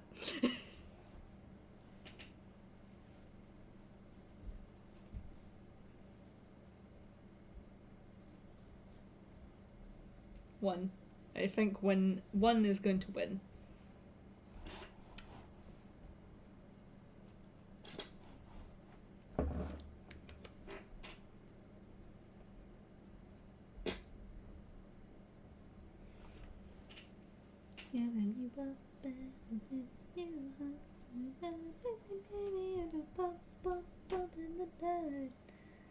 I don't know where that song came from. Maybe, you know what, see, after this, I think I'll probably watch Scooby-Doo, but like the live action movies. I'll probably fall asleep 20 minutes in, but that's fine. That's where I remember that song, I think. Anyway, how was it? It was fine, Vivian says, without looking at you. That's one more sensible... Wait, that one's more sensible than their daughter. Yeah, I think Vivian's showing his age a little bit. That one's more sensible than their daughter is. Mostly doesn't know what they're talking about, of course, but might not get themselves killed. When you cross the threshold into Baz's house, Baz himself is nowhere to be found. Snooping time! We need to snoop.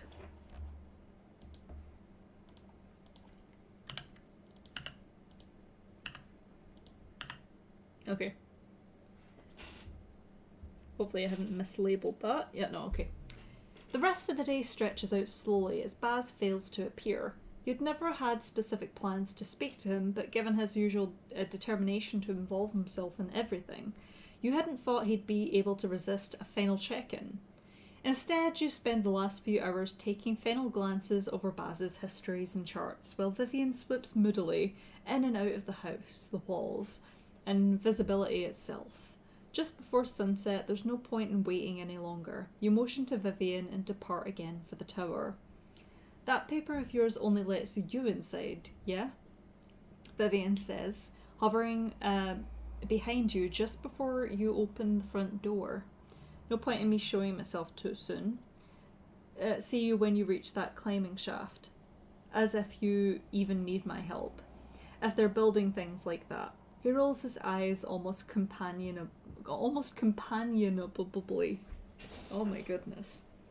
And disappears again.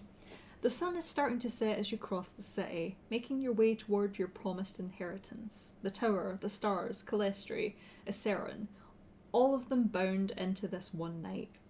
1. I'm not ready, but I'll do as I've been bid, despite my own fears. 2. I was born to this tower, and I know I can handle whatever it throws at me. I don't fear my own property. 3. This is right for the city. This is what will restore things to how they were meant to be. I have no doubt in my mind. 4. I've come to understand that this is wrong. We should leave the stars to Calestri, but too much has been set in motion now. Dun dun dun. See, something's gonna go wrong. It must do. It can't be that easy. Oh. Oh. Are we gonna have to bring in the dice again? Big sippy. Right, okay. It's so narrow. Yep. Another, like, terrorist, an Anders situation happens. Or hell, the conclave happens. Like, uh-oh. We turn into a ghost as well. Alright, 1, 2, and 3. I'll treat them as 1, 2, 3 on the dice, ignoring the 4. That's a 2. So, number 2.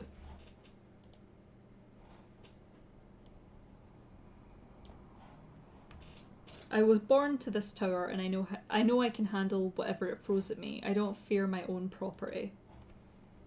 Oh, another 4. Ooh.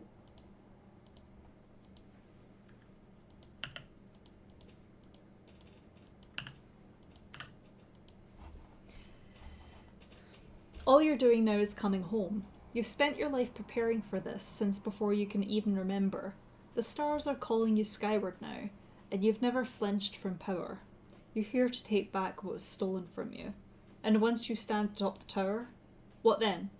You know your mother's plan. Return to Arol, restore the stars to her, forever reign at her side. But is that what you want? After the fear and hate you've seen in Calistri, after Baz's supposed undying devotion, after your own lifetime in hiding with her, do you still mean to play the role you've been assigned? For that matter, does your mother? You already know that she doesn't intend to honour her promise to Vivian. Thank you.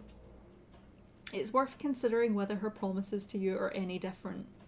Though from what you know, she adores you. Whatever your own feelings, it's hard to imagine a betrayal on her end. The way things stand now, at least. You don't need to make a final decision right now. Not until you hold the stars, at least. But as that moment may be fast approaching, what's your first instinct when you think of the city's future and your own? 1. My mother is the most important thing in the world to me.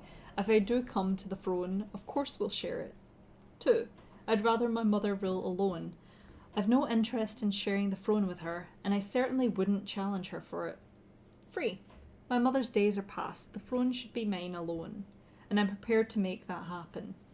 4.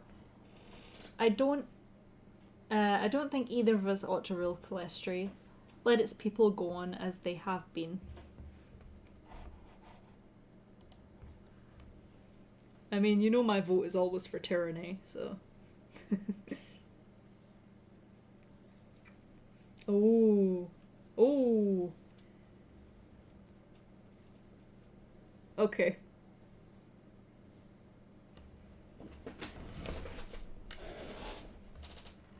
Okay, it's a freebie tie. 1, 3, and 4. I'll treat them as 1, 2, 3, ignoring the 4. Uh-oh. I may have lost the dice. Let's not panic. Ah! Okay. Okay. 2. So we're gonna pick number 3. My mother's days are past. The throne should be mine alone. With Vivian by my side. Okay. Tyranny! Oh, you want 4?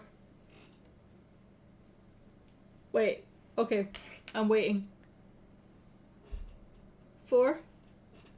Okay. Can you not redo your votes if you want 4?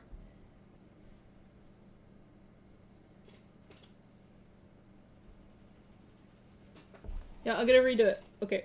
1, 3, and 4. Because I don't know if you can't... 1, 3, wait. 3, and 4. Okay, which one do we want?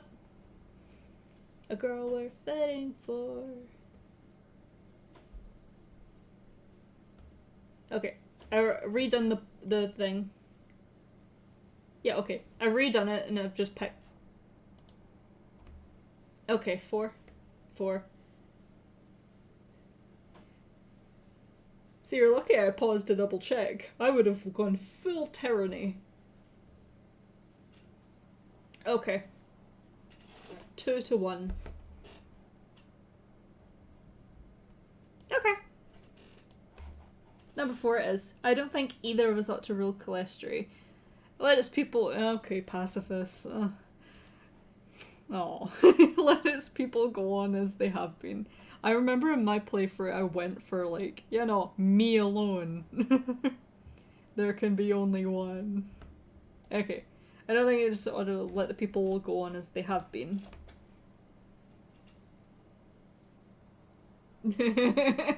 Democracy? Nah.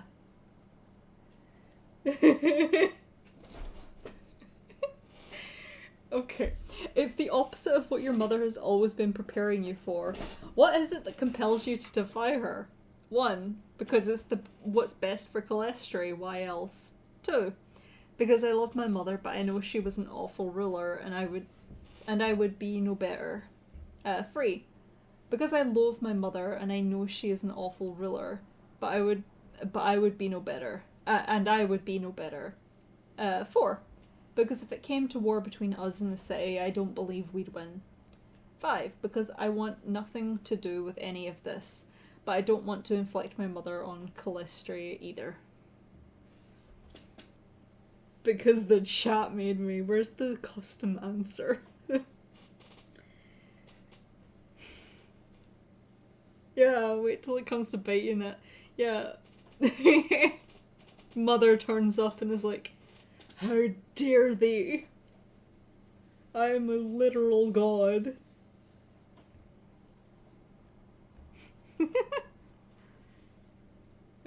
5, 4. Okay. I'm mentally preparing myself for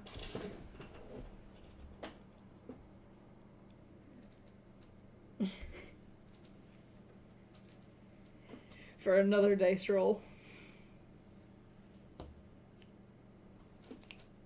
2 or 5. I think. Well, I guess I'm gonna have to go for 5.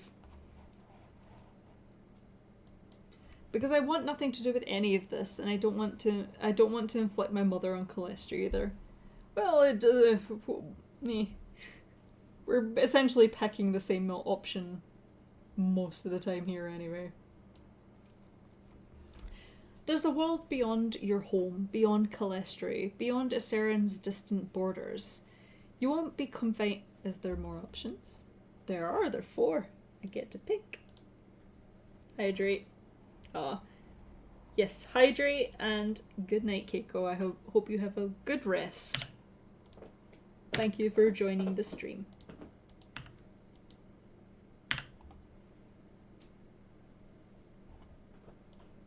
There we go. That is 4. It is indeed.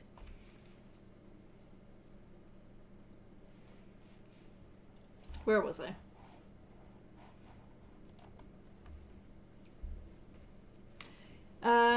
Beyond Arisen's distant borders, you won't be confined here, trapped in webs of leadership and law. When that world is on offer at last. But you can't leave these people to be ruled by a tyrant either. You're not so irresponsible as that. But I want to be. Lost in your thoughts as you walk, you almost don't notice when you arrive at the tower. Its soft silver gleam cutting through the darkening night sky like a sword. You're only... Kitty? Okay.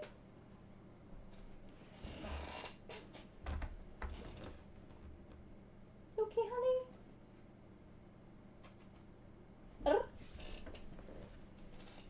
What was that? Why are you acting suspicious? What did you do?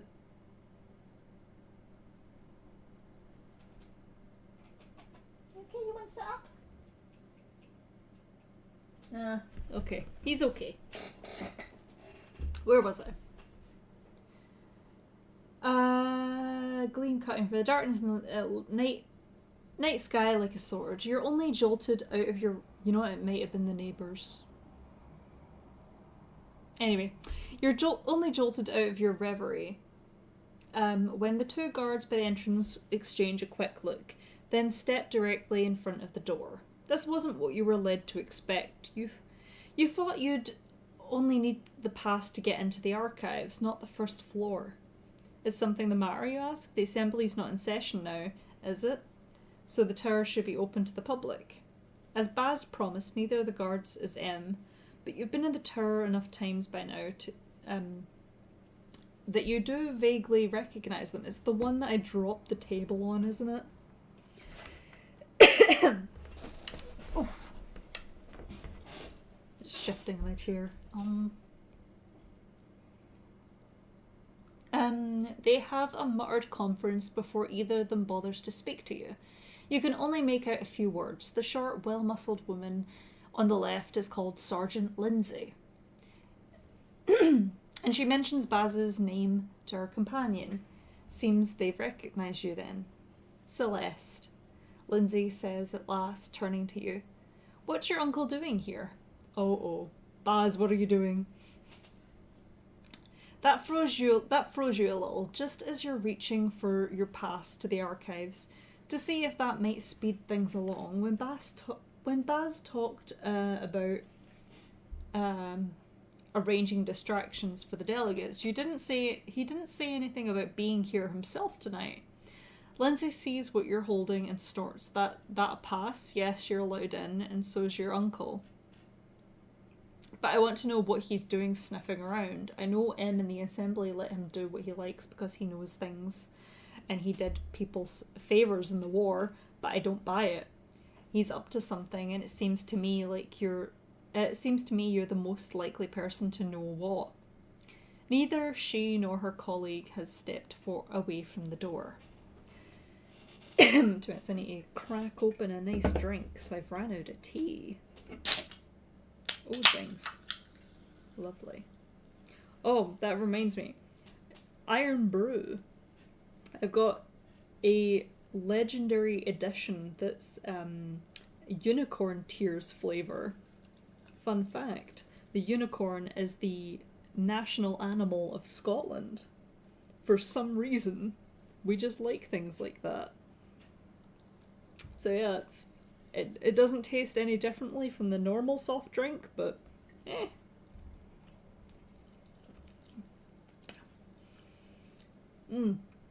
tastes just like the tears of unicorns. Anyway, where was I? Right. If it comes down to it, you don't think she can stop... Hi! You don't think she can stop you from entering the tower, but she can determine whether you enter under a cloud of suspicion on a night when you need to draw as little attention as possible. Why, after everything Baz has said and done for this plan, would he risk showing up here now? Maybe he has ulterior motives. Oh, do unicorn tears taste like in white? What did you do to make them cry? I can't... That's Scottish secrets. I'm afraid. I can't disclose that. For legal and cultural reasons. 1. I'll persuade her I really don't know why Baz is here. It's true, after all. 2. I'll grab my star slithers and some sleight of hand and summon a flash of light behind me to make her think the reminders are here, or maybe make her suspect you dum-dum. 3. I'll come up with a creative lie about Baz's presence, something that warrants no further investigation. 4. I'll come up with a clever way to throw some more suspicion on Baz while avoiding attracting it myself.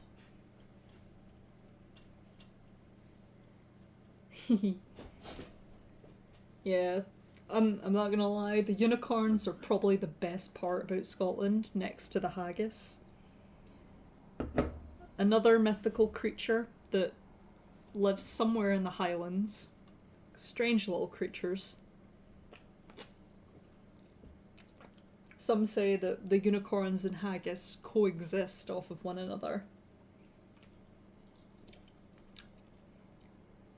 But you would only truly understand if you were Scottish. Alright, it's a freeway tie once more, so I'm going to do the dice roll. If you misclicked, feel free to let me know. So I'll treat it... Okay, 1, 2, 3, ignore the 4. 2! Okay. I'll grab my star slithers with some sleight of hand and summon a flash... Oh gosh. Okay. And summon a flash of light behind me to make her think the reminders are here. This will not end poorly. I mean, it's going to end poorly, so I guess we might as well create some chaos along the way. Teehee. You twitch your hand towards your throat, hoping to pass it off as a nervous fidgeting. Lindsay evidently takes no notice, looking only as suspicious as she did before. You craft just the barest glint of light in a nearby alley. A real lightning bolt would draw far more attention than you want, but this could pass for a small flicker of Natalia Grimaldi's magic, or even just the moonlight reflecting off a person lying in wait. Lindsay's eyes go wide. Is that those brazen idiots? She gives you a quick surveying glance, as if searching for incriminating evidence, but comes up with nothing. She grits her teeth. Fine. Go on in and show your really that easy? And show your pass to the first stairwell on the at the first stairwell on the left. We've got bigger concerns now, but don't think I've taken my eye off you.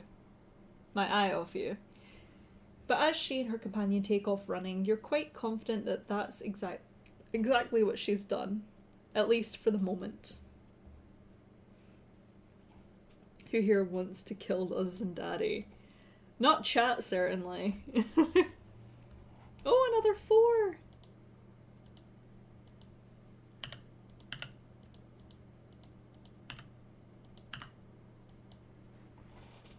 Inside the tower, the first hallway on the left is quite near the entrance. And there's a wide spiral staircase at the end of it. The guard stationed there is rather less vigilant than Lindsay, wavering you upstairs with a bored expression, while he makes no move to accompany you to the 6th floor. He does say, "They're expecting you," Rao said she... Rao said she issued a pass, just as you're ascending the first few steps. You consider that as you climb, the guard's laziness presents an opportunity. You strongly suspect he was supposed to escort you, and now you'll be unaccompanied until you've reached the archives. This could be a good opportunity to explore the tower before your journey. Find Baz or anything else it might be useful to see. Or simply explore the tower's magic, but if you're expected, your absence might be noted. Is it worth drawing the attention? 1. No. I shouldn't waste time. I'll continue upstairs as I promised. 2. I can't resist taking a look around. I'll explore, even if it means I'm obviously late. 3. I think I'm quick enough to go exploring and still make it to the archives in time. 4. I have a good sense of the tower's design. I bet I can wander around and then find a shortcut to make up the time. I see. I wonder what we're gonna find if we start exploring.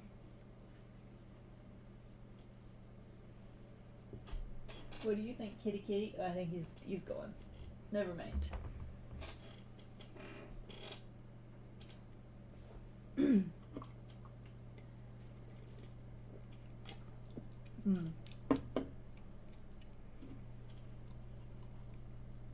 You know, I'll post a picture of the can in the Discord after, because the art on this can is actually kind of sick.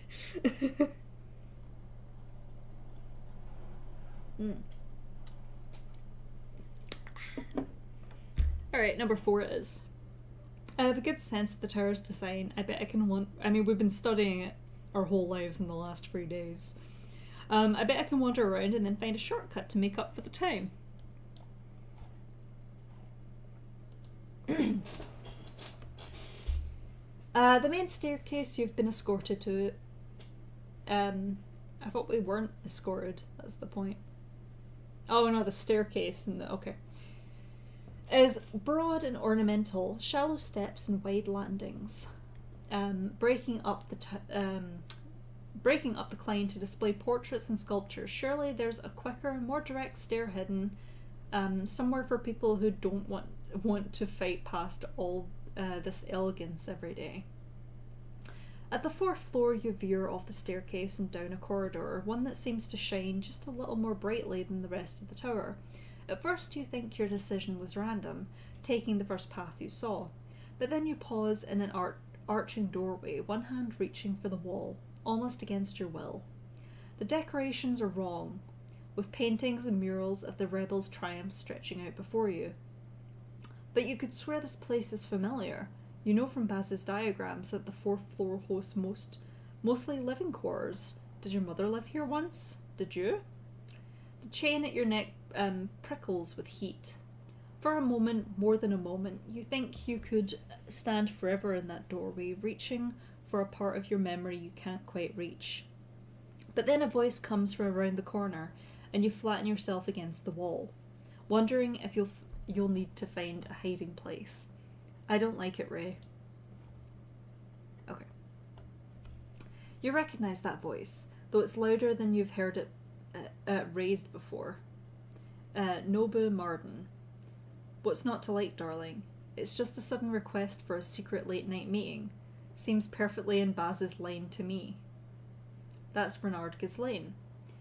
After your initial panic, you've determined that the voices are coming from inside a room rather than the hallway itself. They must live on this floor. You have at least a few more moments before you'll need to hide. And now that you've heard Baz's name, you don't intend to go anywhere. I don't like Baz to start with, Nobu says, but I also don't like any unusual requests now. With what's been going on, I don't like you going places alone. That's fair. It's still in the tower. It's still in the tower. Nothing's going to happen. He's going to chatter at me and tell me one relevant thing out of 20. We could do with useful tips just now. We could do with some useful tips just now. Renard's voice turns teasing. If he tries to seduce me, I promise I'll say no. Not Daddy, Baz. No. Take this seriously, Ray. Nobu is even louder now. Don't pretend I don't know something's wrong. Something happened at the conference. Something beyond... You were weaker than a child. Even after the first spell passed, you couldn't get up the stairs. Well... Flattering as this conversation has been, I really shouldn't keep Baz waiting. Renard's voice has gotten sharper. And you think Nobu says something in response, but you've already darted across the landing to the opposite side of the stairwell, tucked behind a sculpture to hide from view. You don't see Renard leave. Why is Baz meeting with Renard Ghislaine now, tonight of all nights, without telling you? Perhaps he's just keeping him distracted, but perhaps it's something else. 1. I knew I couldn't trust Baz. 2. Baz is loyal to my mother and me. I know he wouldn't betray us. 3. I have to think carefully. Baz told me how much he'd invested in this plan. Betraying me wouldn't make sense. 4.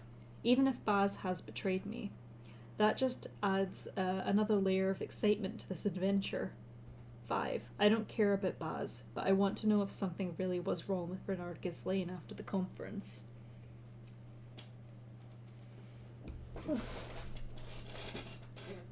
Free, okay. Yeah, I don't think Baz is ready to betray us. I think Baz is solidly invested in,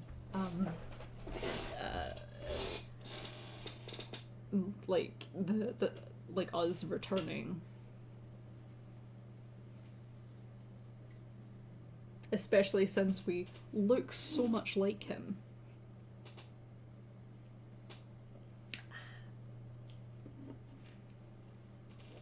Free. I'll pick free. It seems the majority vote is going to win that one. I have to think carefully. Baz told me how much he'd invested in this plan. Betraying me wouldn't make sense, but he is up to something.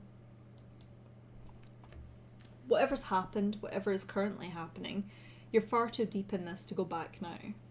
And your time is up. Glancing... Cat's having his zoomies. Yeah. Zoom.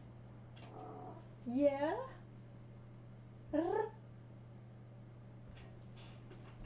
Silly boy. Whatever's currently happening, you're far too deep in this now. And your time is up. Glancing down this new hallway, you notice a small door, one that doesn't look like it can. It leads to living quarters. Crossing over and easing it cautiously open, you discover exactly what you were looking for. An unornamented, much more efficient staircase. You make your way as quickly as you can and emerge 2 floors up just down the hall from the archives.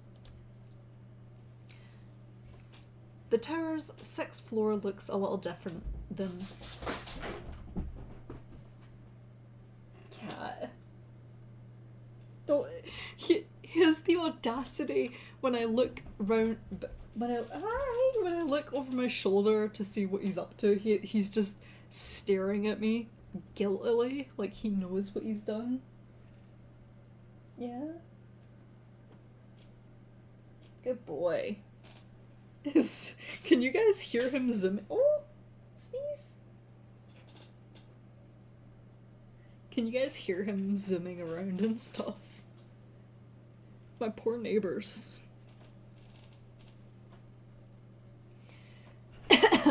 Right. Okay, I think he's settled down. You can. Interesting. Well, he's cleaning himself now, so I think he's calmed down a little bit. The tower's 6th floor looks a little different than the lower ones. The ceilings are higher, the halls wider, the light of the walls is a little brighter too. No one needs to bring lit candles into the archives, you suppose. That's probably for the best. Pardon me? Are we gonna set the tower on fire? Please! Chaos! Right across from the landing is a broad set of arched doors, silver writing etched into the frame, proclaiming this the entrance to the archives. From what you saw of Baz's maps, the library takes up the whole of the 6th and 7th floors.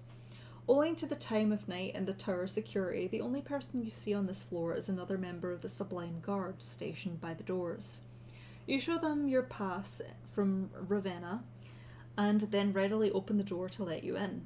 Inside, the archives are a bit more populated than the hallway. A few researchers are seated at desks near the entrance. Piles of books arranged before them, and many more books line seemingly every wall of the room on shelves that reach fully to the ceiling. From what you can see on the 7th floor, it's much the same up there. The number of books in Baz's guest room couldn't possibly compare to this. You had some warning for Baz's. Oh, zooms again. Okay. Clattering about, yeah. Yeah? Okay, he lay down. A little plop. Okay. You had some warning from Baz's instructions, but for a moment all you can do is stare. How many of these books were your mother's? How many did you have to leave behind when you fled? Oh, 4 options. Woohoo!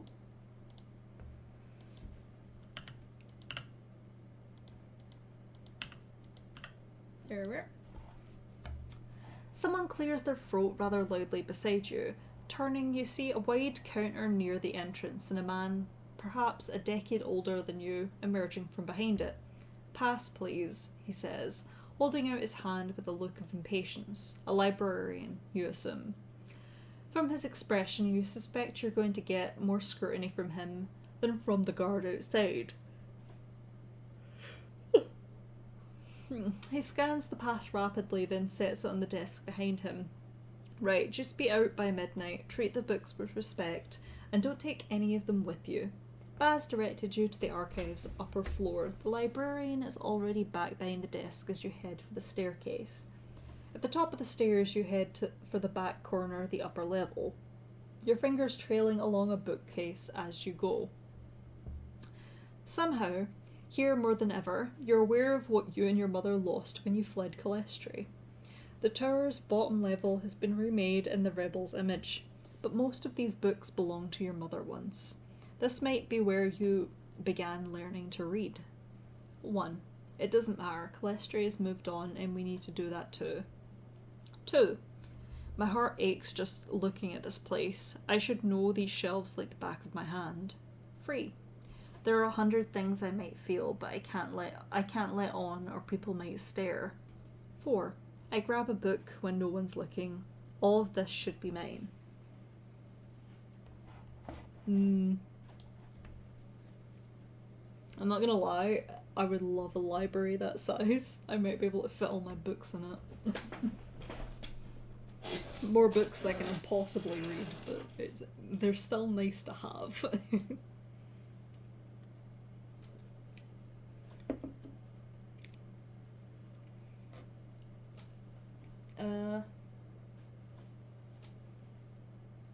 Aww. I looked over and the cat's ready to sleep. Little baby. Little sleep. Aww, stretched out too. Yeah. Little fluffy baby. Okay. Number 2, it seems. My heart aches just looking at this place. I should know these shelves like the back of my hand. Oops, nope. Close the poll. Thank you.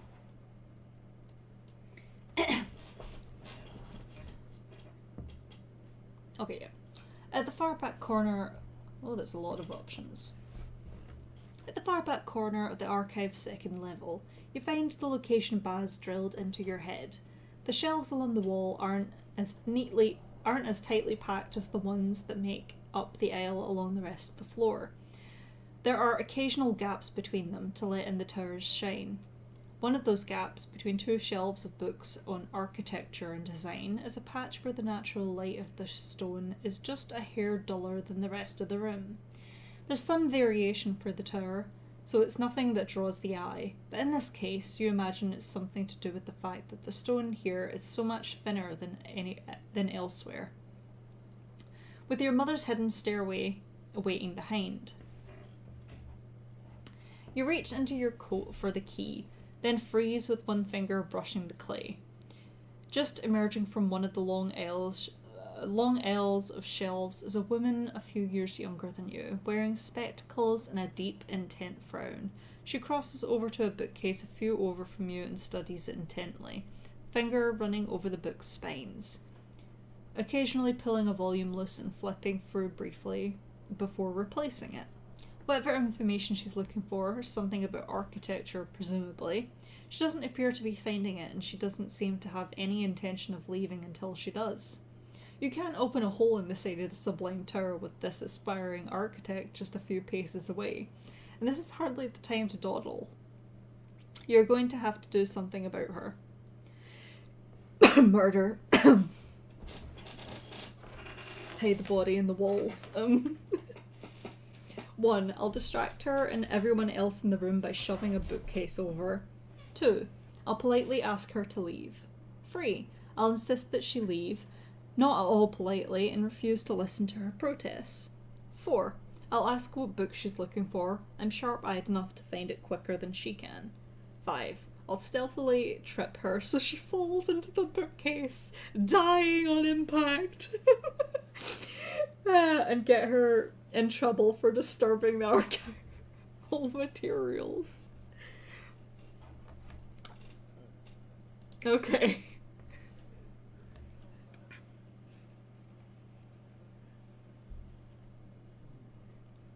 I'm glad you guys are here to steer me on the correct path.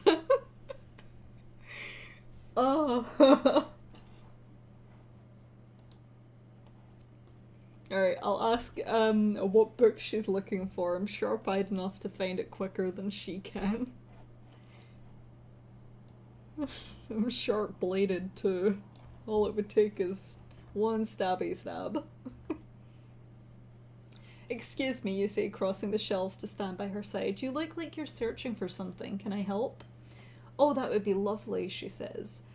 Her eyes very wide behind her glasses. I'm studying architecture at the university, you know, and Professor Martell... details, woman. And Professor Martell said I absolutely had to read Ancient and Modern Principles of Design by Rigoberto.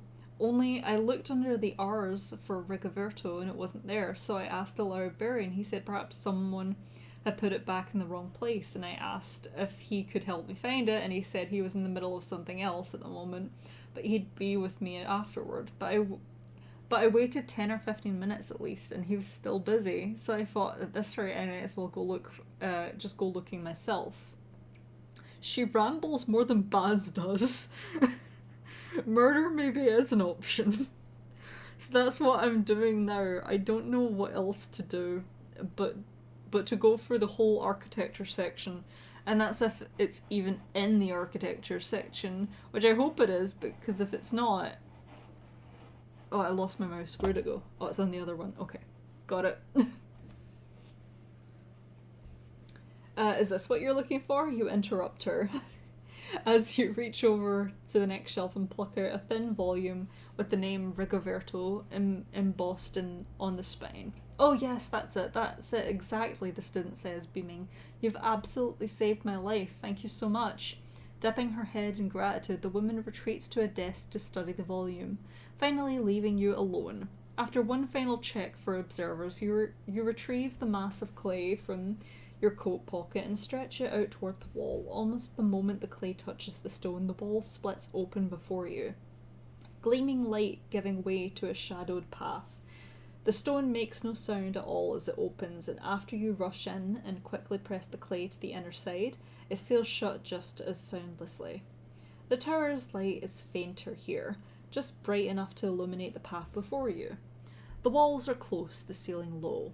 After a few steps, you come to a steep staircase built straight into the stone, and you climb.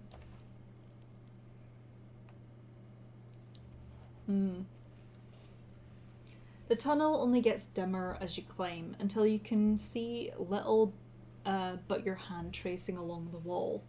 The stairs get steeper too, until you almost need to cling to them like a ladder. This passage is no more than a sliver of the tower's walls, and it's not hard to imagine how no one has found it for all these years. Your mother rose from the tomb the rebels buried. Oh, they did actually bury her. Okay. Your mother rose from the tomb the rebels buried her in, and you were smuggled out of the tower before the fall. But you never learned exactly how. Perhaps it was Baz who took you, since you wound up sheltering at his house, and perhaps this tunnel is how the two of you fled. Your hand slams against the stone ceiling. For a moment, it's almost impossible not to panic, to imagine that something's gone wrong or Baz led you astray and you'll be trapped in this tunnel forever. Then your fingers fall into a groove, the outline of a trapdoor. You shove with all your might, the door flies open, and you struggle into the light above you. Almost at once, you find yourself staring into the ghostly grey eyes of Vivian Grimaldi. Took you long enough, he says as you catch your breath. 1. What do you mean? Weren't you with me the whole time? 2. Don't mock me. I could have died in there. 3. Good, you're here. Let's get started, shall we? 4. Did you know passageways like this existed when you climbed the tower? 5. You know, I've always wondered, were your eyes always that colour, or were they different when you were alive? Or Mama is a lich. I bet. Ugh. Does she count as a lich? Maybe she was buried alive. Yeah, I like all of them. I'm partial to the last one though, because I get to comment on his eyes.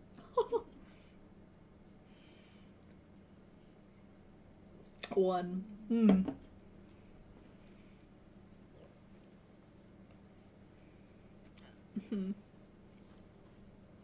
I wonder where I feel like either the tower is gonna get caught on fire or something like that, or we're gonna discover something that makes us go nope out of the situation. I'm week 5. Okay. Any more? 4. Oh goodness. Okay. 154. Oh, message retract. Okay. 5. Okay.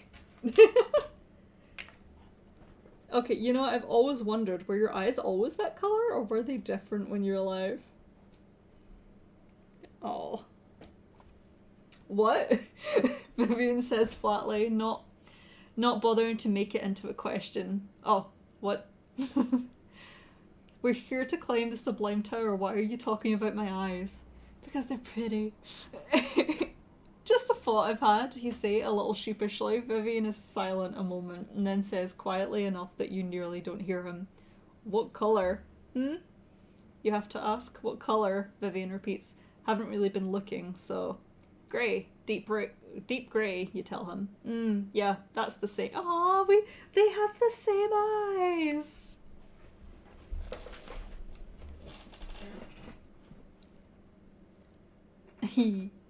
For a moment, Vivian looks almost relieved, but then his expression shifts. Wait, they're my normal eyes. You think my normal eyes look like a dead person's? They're near enough the same as yours. I love that he comments on it too. That's not exactly what I meant, you hastily clarify. Vivian huffs, annoyance and something else you can't quite interpret in his expression. Never mind, let's go, he says, turning away. Are there 4 options? No, there's 5. You finally let your eyes stray from Vivian, turning to the room around you. Though as you turn, you realise room is an inadequate descriptor. You're standing in a massive circular chamber that appears to have no ceiling. All you know for certain is that you can't see the sky. Across from you is a pair of thick metal doors, the entrance to the climbing shaft from the tower proper, you assume. It must be guarded, but no one knows to guard your hidden tunnel. Glancing down, you can see why. The trapdoor's outline is already blending into the floor, and soon it's entirely indistinguishable from the rest of the stone. The will of the tower, or really the will of your mother from long ago. Steep stairs are carved in a spiral around the walls, and the chamber itself curves and narrows as it rises, dodging around the more dangerous parts of the tower's expanse. Outside this path, there must be lightning flashing, storms raging, stone crumbling to sharpened blades. But here in this tunnel, built with the blood of the stars, know how many people. There's only. But here in this tunnel, built with the blood of the stars, know. Oh, built with the blood of the stars, know how many people. There's only darkness and quiet. The walls light the way here at the bottom, as they do throughout the building, but even that seems to fade away in the climb. Vivian rises just a little, head tilted upward to study the path. They built this, he murmurs, just loud enough you can hear for you to hear beneath him. They threw their lives at this tunnel so they could grasp at the stars without fighting them off.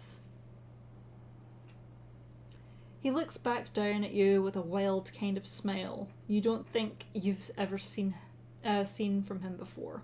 Cowards, he says, a fierce triumph in the word. 1. You're right. That's exactly what they were. But we're not, are we? Please tell me. I need the reassurance. 2. They tried to build it, never finished because the tower fought them off, and they deserved it. 3. No. It's sad. The stars are beautiful and the tower could be beautiful too, but so many people have died for it all. 4. It's just impractical.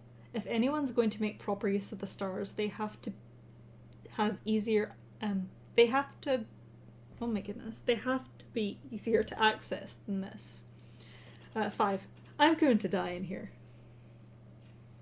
Oh no. Oh. Oh no. Goodbye, Rylan. Thank you for joining stream.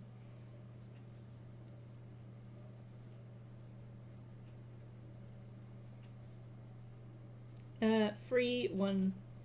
I'm actually gonna quickly take a very quick break, but I'll be back in like a couple of minutes.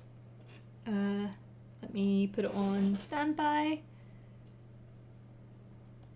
There, I'll be right back.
Okay, I am back. Hello.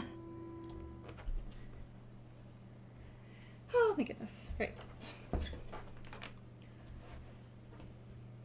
I'm sure this is like 5-10 minutes away from finishing up because it's nearly hour 4. Jesus. I don't know if you guys took a break too, so just let me know in chat if you're still there. Oh, thank God! I nearly tipped over the can. I need a special place on my desk to put like my drinks. It's the reason I can't have like a mat down for my keyboard and my mouse, because I spill drinks constantly. I just have very fidgety hands. Like, I need to put them off to the side. It's terrible. And I forget to do it, which is why they go just all across the keyboard, all across the desk. Hi, Tabitha. Me having a mini rant at myself a little bit. Ow. I bit my gum like an idiot. I think it's getting to that time of night. I think Rylan had the good idea. But I'm sure we're about to come across something that's gonna end the chapter.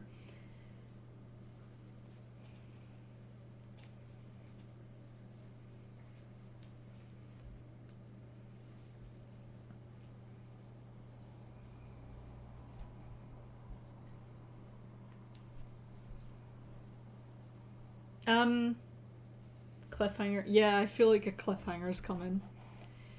I don't know how you would not end in a cliffhanger at this point.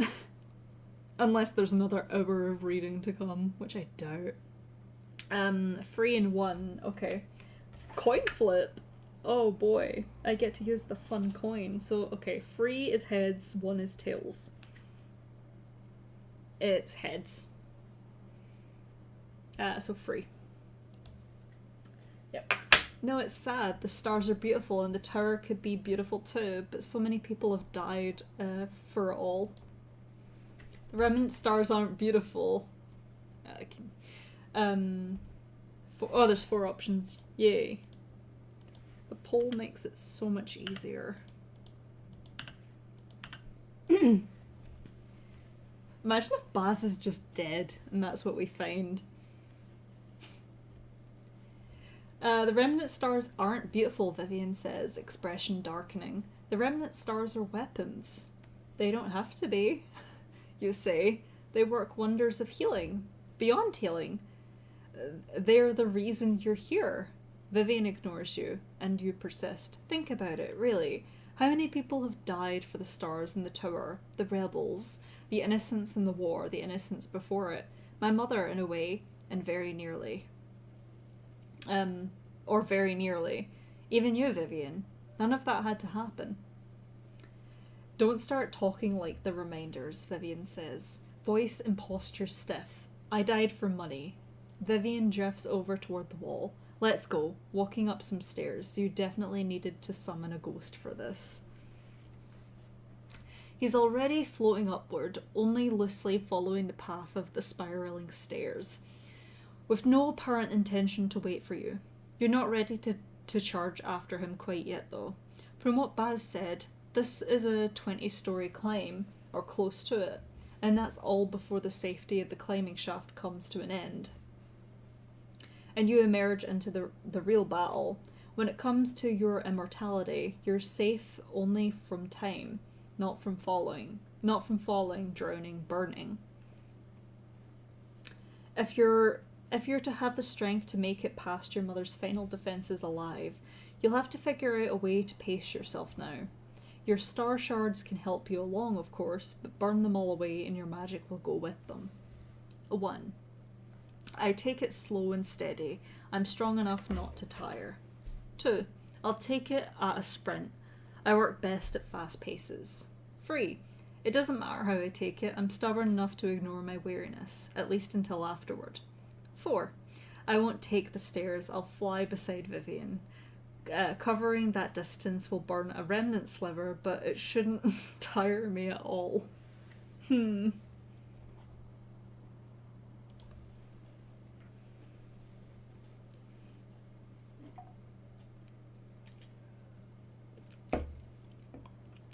Do it for him.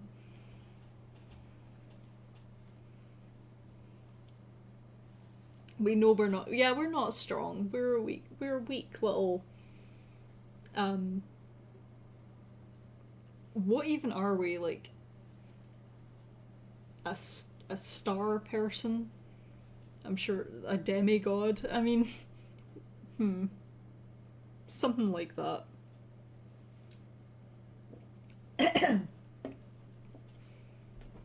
Hmm. 2 or 4, it seems. Okay. Coin flip. Yeah, I mean, hmm. We'll let the coin decide. The coin gods. Oh, the coin gods didn't like that. I don't want to hit the mic if I ping it, so. Alright. So 2 is heads, 4 is tails. 4. Sorry, 4? Heads! Heads is 2, so we'll pick 2. We're running, running, running, running, running. Yeah, I feel like we might need our magic later. You start running before you've even reached the stairs, crossing the chamber at a breakneck speed. Once you've got your momentum going, you'll need to keep it up as long as you can, and if you know yourself, that's a very long way. Vivian's pace as he rises is unhurried, and you're soon close enough to see him look back and raise sceptical eyebrows at you. Though his form is more ghostly than ever in the tunnel's dim light, you ignore him, and you run. There's no way to count the stories. You see what Baz meant about the concept not really applying to the upper parts of the tower. You just follow the carved path as it trails around the walls, bending at odd angles as its spirals twine closer and closer together. The path is uneven, its angles bizarre, nothing like an ordinary stairway. Sometimes you hear something on the other side of the stone wall, a crash or a boom. Sometimes you'd swear a feathering pattern of light seeps through the wall for a moment, only to vanish. But nothing touches you as you make your ascent. The assembly's workers truly did find a safe path through the tower, though it narrows more and more as you climb. Pardon me. By the time you suspect you're halfway to the top, though really you have no way to know for certain, you could almost lean across and touch the opposite wall. By the time you might be 3/4 of the way, there wouldn't be room for you and Vivian to walk side by side. Light bursts and recedes around you, never fully vanishing but never bright enough for you to fully trust your eyes. It's hard to imagine human builders carving this path. You suspect it wouldn't have been possible at all if the stars weren't constantly at work in the tower, shaping the very matter of it in ways that normal stone would never tolerate. There's no restraining rail on the staircase. You have a vague sense that ought to make your dizzying pace more frightening, but instead you feel exhilarated, like slowing down would be the most dangerous thing you could do. Your legs ache, vaguely. But you're so focused on your dash that you hardly notice. To your regret, you can't take the whole 20 stories at your initial sprint, but you surprise even yourself at how long you can keep it up, and how fast you can still continue afterward. As you rise, your necklace pulses, its warmth softening against your collar. You feel almost as though the remnant stars are pressing closer against you of their own will. It ought to be unnerving, but it isn't. If anything, it seems to be giving you energy, as though the climb becomes easier the higher you rise. Though the walls draw more tightly together, it doesn't feel like they're closing in on you. It feels like they're welcoming you home. Oh, 4 options. Lovely. 3 and 4. At the end of the climbing shaft is a door. More accurately, it's a hole in the stone, with no actual door to open or close. It looks like it was simply knocked into the wall. when the builders surrendered their task. Or perhaps the tower itself blasted it into existence. A beam of light pours through the opening, brighter than the tunnel has ever been. There's a slight platform, wider than the stairway has been in some time, and you pause a moment to catch your breath. Vivian waits at the other side of the doorway, peering into the light. Can't really see anything, he mutters. Unsurprisingly, he doesn't sound winded. Too bright after the rest of this place. Didn't realise that was still an issue. 1. Why wouldn't it be? 2. Do you think you'll be able to recognise anything? 3. Do you feel any stronger than before? It feels like the stars are pouring their power into me, and you're made of their magic too. 4. I take it heights don't bother you, even after what happened. Jesus. That got dark quickly. 2.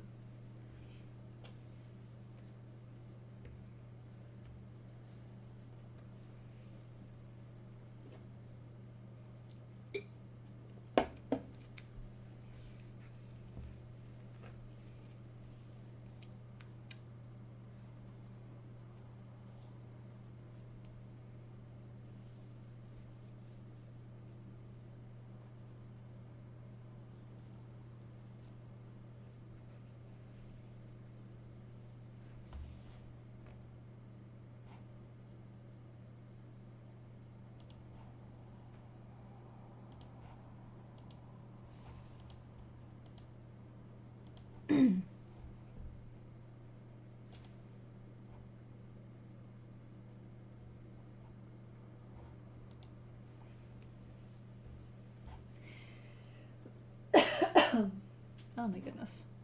This is why I didn't record today, because I knew my voice was gonna get buggered up by this.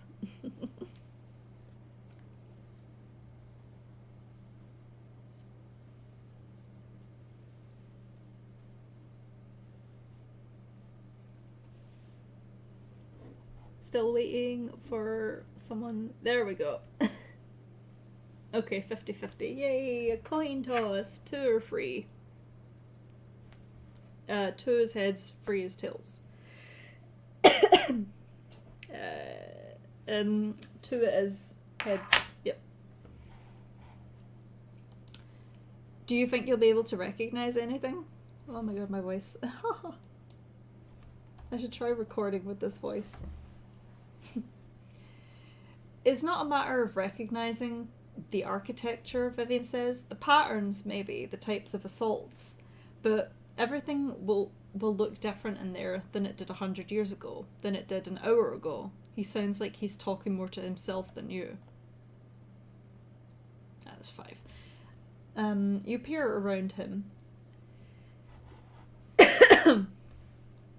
You peer around him toward the light. As Vivian said, it's difficult to discern anything at first, but eventually the brightness starts resolving into shapes, arching stone, sometimes in the forms of pillars or stairways, sometimes seemingly drifting through the air with no obvious aim or direction. Oh, it's basically like the Fade, isn't it?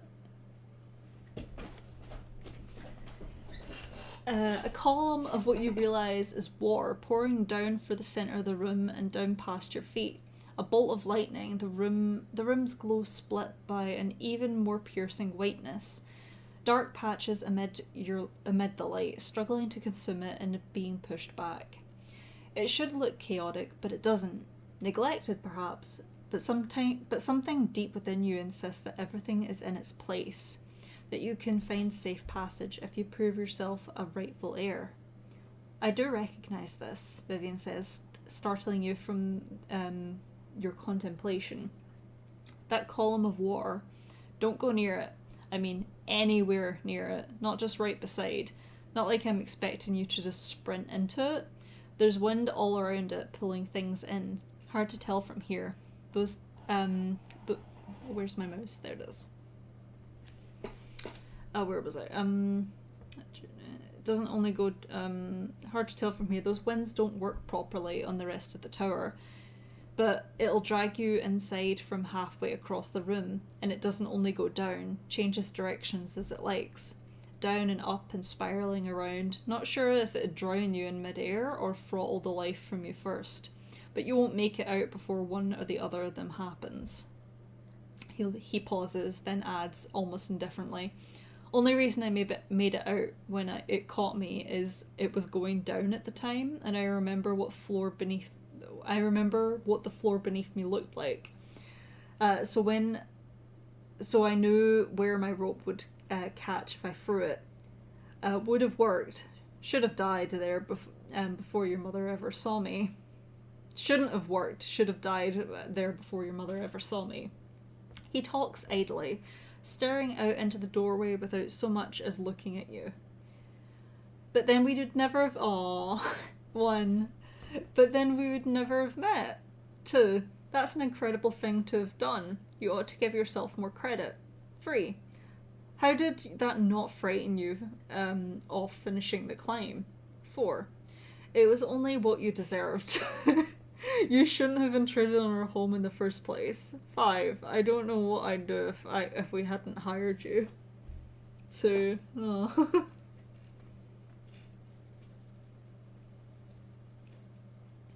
I know it's a really long chapter. I assume it's going to give us something substantial by the end of it.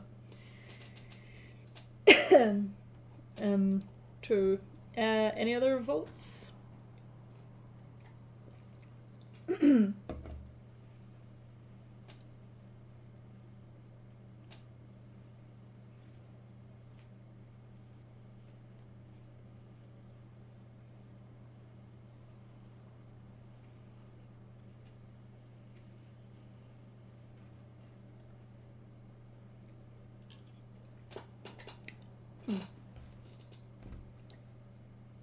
Two. Excellent.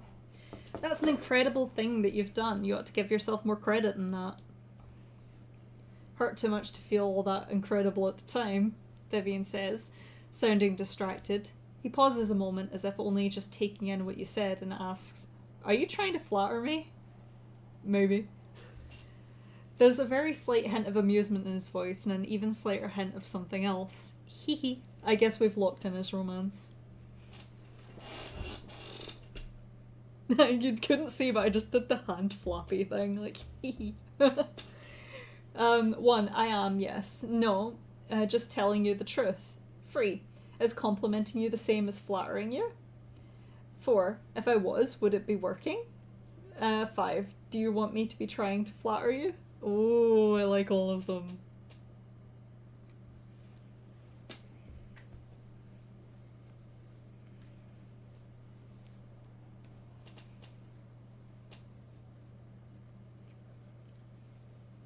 See, this game was made to have Vivian as the main romance. It just was.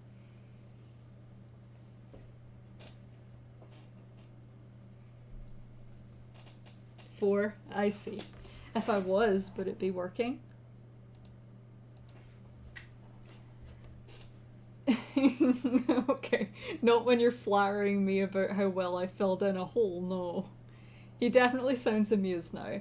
Try it again sometime, maybe, when we're not busy, and about a story that matters. You haven't heard the good ones yet, haven't I? You've heard a fair amount about the time he was the first and only mortal to successfully scale the Sublime Tower alone. What are they? Vivian laughs, but offers no other answer to the question. Come on, nothing to gain by weighing.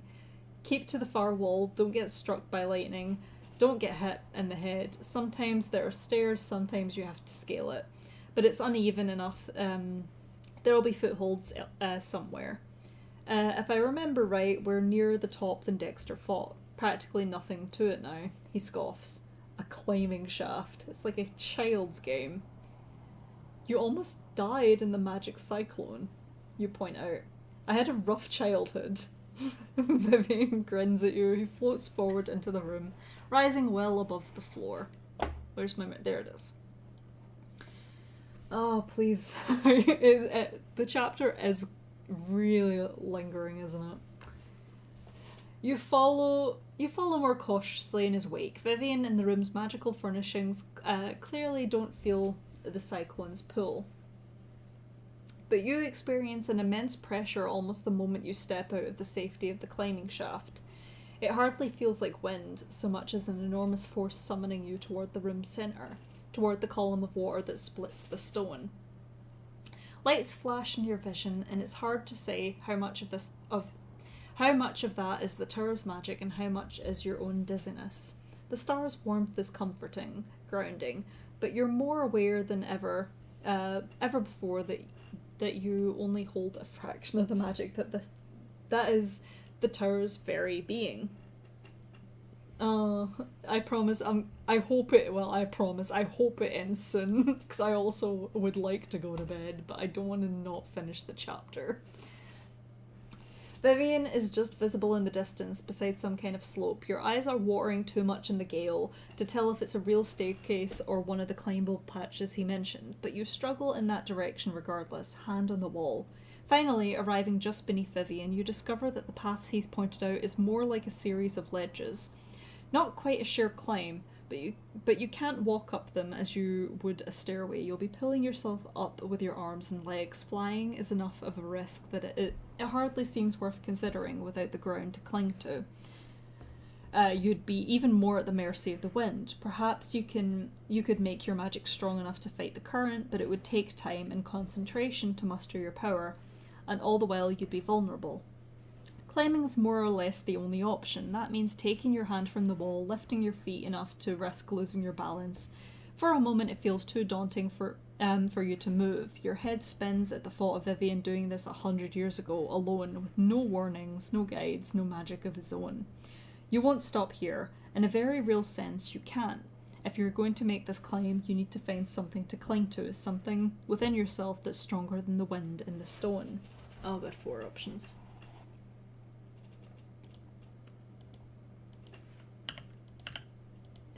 Three and 4. There. 1. This tower is mine by right, and I must survive to punish those who took it from me. 2. I miss my mother. I want to make it back to talk to her again. 3. I have to do this if I want to help Calestri. That's worth any risk. 4. No lofty goals. I just don't want to die here. Perfectly valid.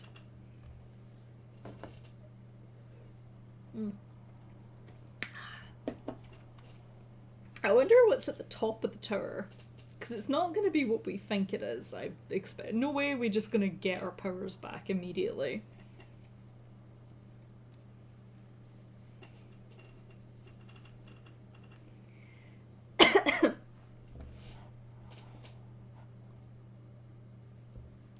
Okay, 4. Not here, not flung against the walls your mother built.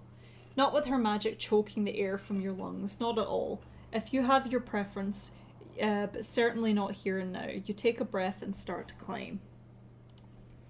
The wind pulls at your very core, but your grip stays steady.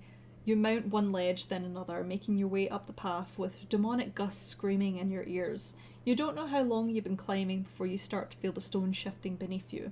At first you panic, convinced you've started to fall. Then you realise that if anything, you're rising higher. The ledges are contracting, making themselves easier to climb. The tower is answering your call. For just a moment you forget the cyclone. The idea that you could ever die in this place feels absurd. The winds recede as you climb higher, though you can feel them nipping at your ankles the whole way. Eventually the pillar of water curves unnaturally to one side and swoops away into a crack in the wall. It's easier to breathe now, and to move, but it's getting harder to see. Light and darkness are flashing back and forth all around you. Even in the periods of light, colors blur your vision and you can't trust your eyes. Finally you come to a wider ledge, one where you think you could rest for a moment. But you've only just stretched yourself across the stone when there's an impossibly loud crack of thunder. Then a bolt of lightning streaks through the air and collides with the wall above your head. You spring to your feet as a fissure spreads down the stone, a burning smell in the air. Half of the ledge crumbles and falls down into the darkness, well beyond your sight. Fortunately, it is not the half you're standing on. Staring in mingled horror and relief, you find your hand flying to your necklace, as if for the star's reassurance. The necklace is heavier than it was when you first left to raise Vivian. You've done well for yourself. If you do manage to get struck down before you reach the true stars, it won't be because you lack for magic. While you're still... Is there 4 options or there's 5? While you're still catching your breath, Vivian reappears above you. Worried this might happen eventually, he says. Look how sheer the wall's gotten. No stairs, nowhere to climb. Now that your heart isn't beating out of your chest, you take a look around and discover that he's right. Your climbing path has all but disappeared above this ledge. Other ridges jut out in the surrounding walls, but none close enough that you'd feel confident leaping across to them. Not at this height.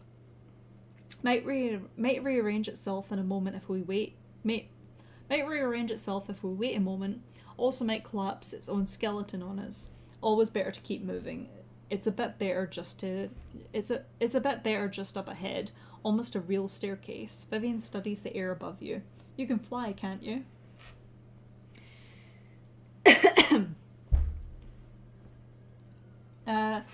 Though the winds are unfamiliar, they have calmed. Good luck, police. They have calmed. If it's as short a distance as Vivian promises, you think you can manage, and you won't even need to burn a slither. Slowly and carefully forcing back the unfriendly air, you make your way up to float beside Vivian. He gives you an almost businesslike nod and gestures for you to follow. The air above you looks almost like an evening sky. Dim, but for the faint pricks of light that wink in and out. You can't quite see where the walls are, but you stick as close to Vivian as you can. Lightning crackles again and you flinch, but it's well above you this time. You can only barely make out stone shapes along the walls, but Vivian's path is unerring. 1. Thank you for the warning back there about the cyclone. 2. What would you have done if you'd come to a place with no way up when you were human? 3. Are we almost there? Can you tell?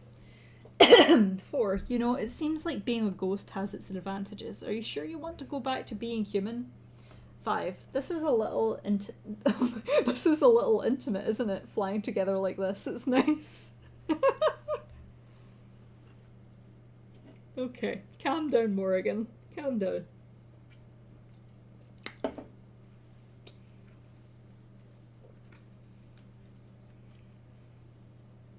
It's not yeah, I think we've flirted with him enough. I think we've locked it in. I'm sure it's fine.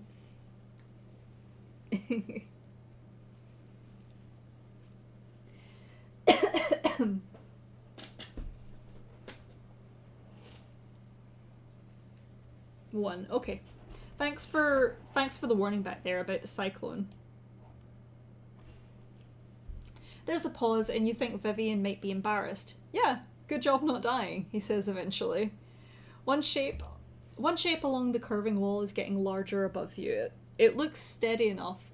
You notice even before Vivian starts staring you in that direction.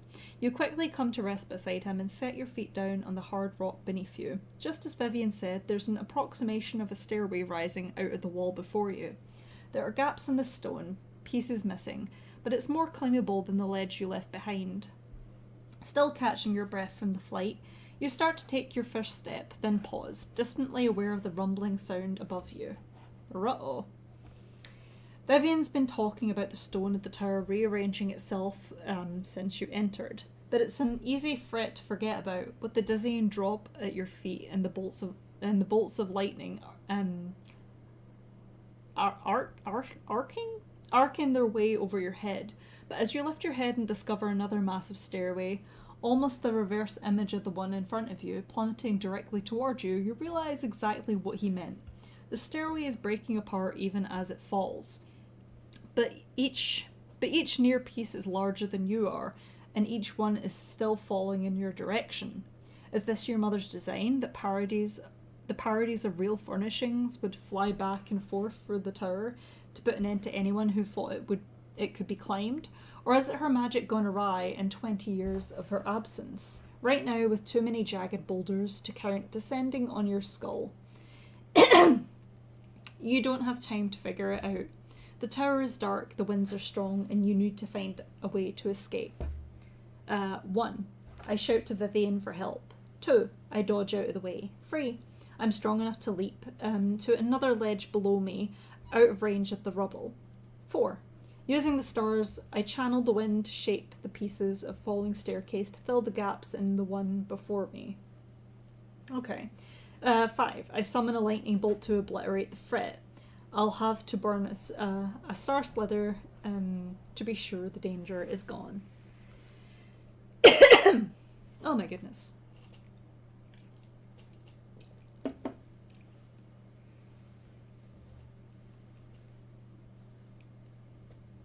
Yeah, it's a tough one.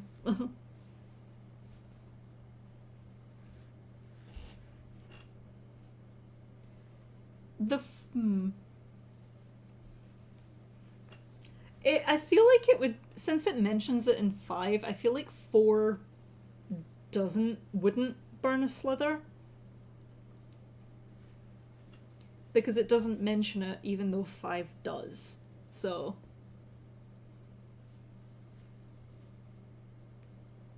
I don't know, I'm leaning towards 4. Hey, kitty. Yeah, Muffy said hello. Meow. Oh my goodness.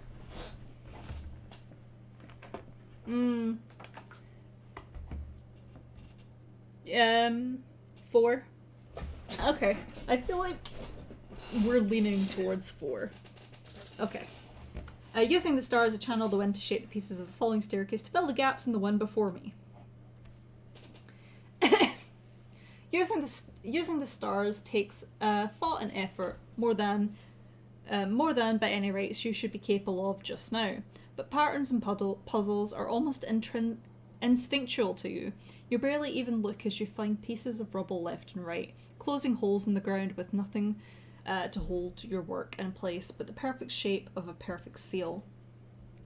It's almost as if the stairs were meant to be put together this way, and knowing your mother and knowing your magic, perhaps they were.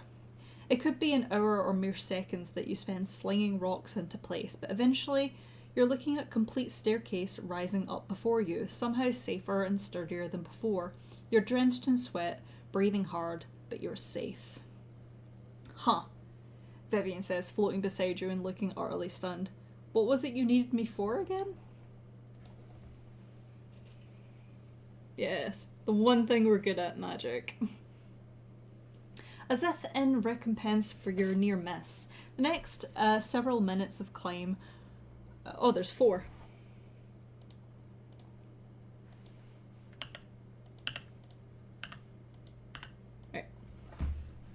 Next several minutes of the climb are all but quiet and calm. Lightning still crackles, wind still thrashes, but none of it passes near you. Perhaps it's not just recompense. Perhaps the tower really is recognising you as its heir and clearing a path. It's like the walls themselves are calling out to you, promising to keep you safe. You wonder if that's the reason when you come to a crack in the wall that's nearly indistinguishable from the other scars and scorch marks, you feel yourself come to an immediate stop. There. Up for there's a path to the roof, to the stars. Don't think this is where I went up before, Vivian says, peering into the shadows of the tunnel, but I remember lots of paths like this, hidden ways upward, all coming together in the door to the roof. He turns, giving you a weak smile. Almost time to keep your promise, he says. Aww. The promise to complete his resurrection, to restore him to immortal life. You told your mother you meant to keep that promise, despite her intentions.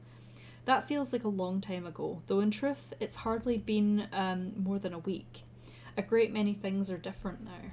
1. Of course I still mean to bring him back. He deserves to know my mother meant to betray him. I still mean to bring him back, but there's no reason for him to know that what my mother said. Honestly, I haven't decided what to do yet. I'll see how I feel when the stars are in my hands. 4.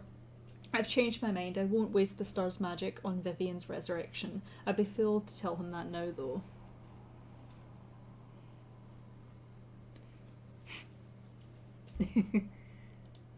Yeah, I feel the same. I feel like we're romancing him. We need to be 100% clean with him. Poor dude.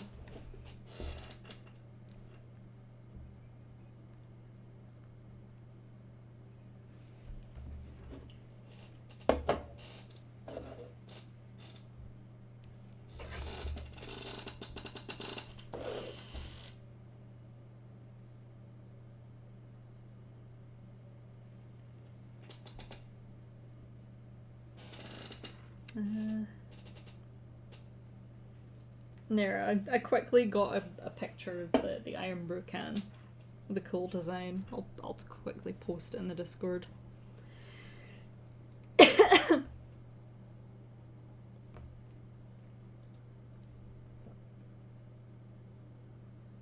There we go. Yeah, I do think we're gonna tell him everything. I strongly disagree with anything else. There's something you ought to know, Vivian, you tell him. Perhaps I should have told you before. Vivian watches as you explain, his expression going first blank, then hard. For once, though, you don't think his anger is directed at you. Shouldn't be a surprise, he mutters when you've finished. Just didn't have much else to cling to. But I'm still going to do it, just as I've said, you assure him. I'm not her. If she's angry with me for it, it won't be the first time. Vivian glances down at himself, at the faint white lines of the feathered scar along his arms and hands. He reaches out tentatively and strokes his hand along your arm, so lightly that you hardly feel it, though you don't know if that's intentional or not. I know. Thanks, he says, still not looking at you. Together, the two of you turn toward the crack in the wall. You make your way through the hidden path.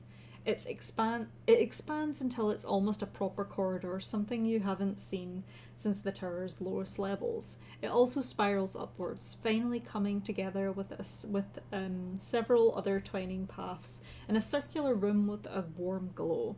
At the far end of the door, is a door embossed with white and silver filigree. A breeze blows in from underneath it, a natural one. You're nearly outside. You exchange a look with Vivian, then walk toward the open door. The wind whips harshly against your face as you step into the open air. It's the middle of the night now, the stars in the blackened sky burning brighter than the half-full moon. The roof of the tower is a flat platform stretching directly out from the room behind you. As with the stars below, there are no rails around the edges. It's all sheer stone. None of the ostentation the rebels have added to the lower floors. Those surges of lightning pulse up and down the outer walls. Your whole life you've struggled to imagine how the rebels could have defeated your mother at the height of her power. But you can easily picture her falling from here. You could picture anyone falling from here. From this chill emptiness to the vaster, unforgiving emptiness below. Emptiness. The sublime tower's roof is empty. The remnant stars are nowhere in sight. Ruh-oh! Vivian reacts faster than you do. As you stand, frozen with shock, he darts forward, flitting from one side of the roof to the other, even swooping off the sides in his examination. The platform before you isn't completely empty. You realize once you've recovered from the blow of the star's obvious absence. There are 5 evenly spaced mounds of rubble around the edges, pedestals you vaguely remember from your mother's stories, pedestals large enough to hold 5 fallen stars, each a boulder nearly the size of a person. How could someone have moved them without harnessing the power of the stars themselves to carry them on the wind? And if they did use the stars' power, how could you have not heard of it? How could you have not heard of this in the first place? Has anyone? Is the whole of Calestri mired in arguments over treasures no one realizes are already gone? Vivian finally finishes his frantic, futile search, floating unsteadily down in front of you. This isn't right, he says. That strikes you as an inadequate descriptor. 1. No, it isn't. I say, too astonished to muster anything more myself. 2. Of course it's not right, you idiot. I snap, stirred to fury with him and with a great deal other things. 3. I just start laughing. The situation is too absurd for me to do anything else. 4. I can't speak. I can hardly even move. Well, it had to be some... of all the things that could have happened, this isn't the worst.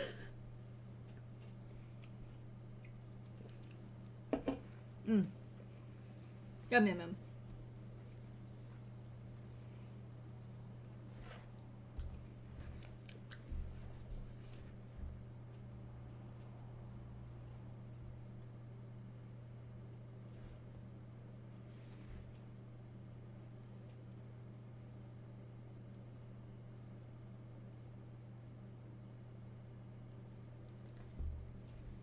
1 or 4. Mm.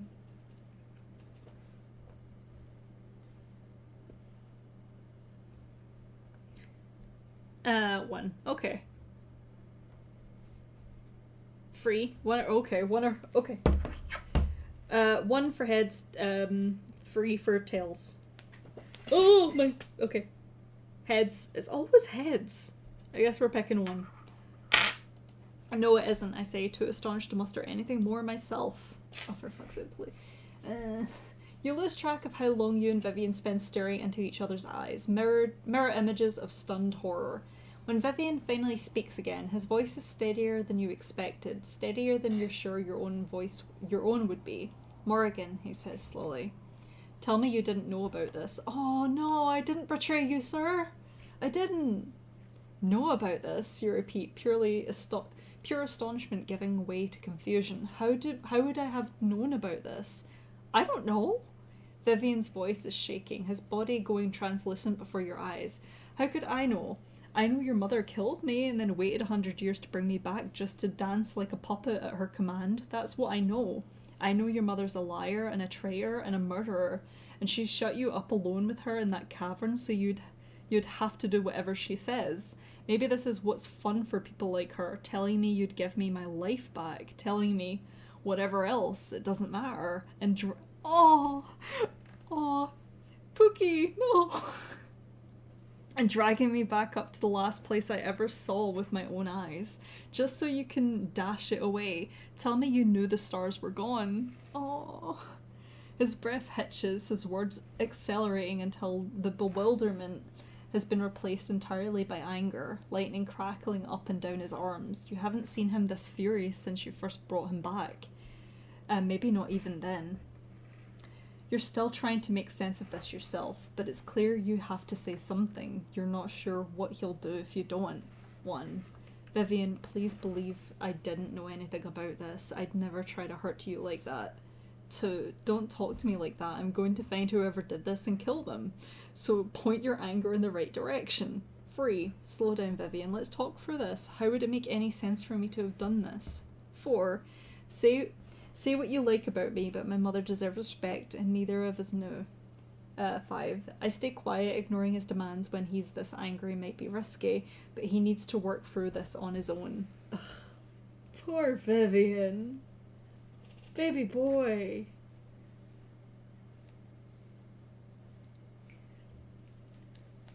It's not just the fact that he thinks we've betrayed him in this sense, but he thinks like we were flirting with him and stuff was an act 2, and that hurts me. 1 or 3. Okay, I'll coin toss. Maybe it'll be a tails this time. Heads for 1, tails for 3. Yeah, 3. It's tails. It's number 3. Slow down, Vivian. Let's talk through this. How would it make any sense for me to have done this? I don't want to talk, Vivian hisses. You flinch back. You'd some of his venom would be fading. You'd think some of his venom would be fading by now. But why would I? I don't care, Vivian says. He starts forward, then freezes, looking down at the lightning coursing through his body. His eyes go wide, as if he hadn't even noticed it was there. It really doesn't make sense, you plead, while he's distracted. We spent so much of the star's power in raising you, just out of spite. When I'd never met you, and my mother hasn't seen you in a century. We hid away from the tower and the city for 22 years when we had the stars all along. Right, Vivian says, now sounding entirely distracted as the crackling light fades away from his fingers. Fair enough. Makes sense. I thought it was almost over, all of this. I wasn't going to kill you, the power still doesn't work right, if I'm mad. He hesitates, then mumbles, sorry. Not saying I can trust you, just that this would have been a stupid plan. He hesitates, then mumbles, if you still want anything from me, this is why we have to wait. Aww, baby, stop. Exactly, because there's a power imbalance. 1, it's alright, I understand. 2, you're right. If you can't learn to control it, I'll need to reconsider. 3. It doesn't matter, we need to figure out what to do next. 4. I can wait, Vivian, but I'm not afraid. 5. I reach out a hand to comfort him if he doesn't mind. I don't think touching him right now is the right thing to do, as much as I want to.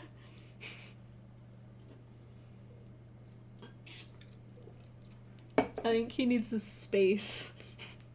Literally. I love him too. Aww. 1, okay. 4? I'm not gonna lie, I like 4.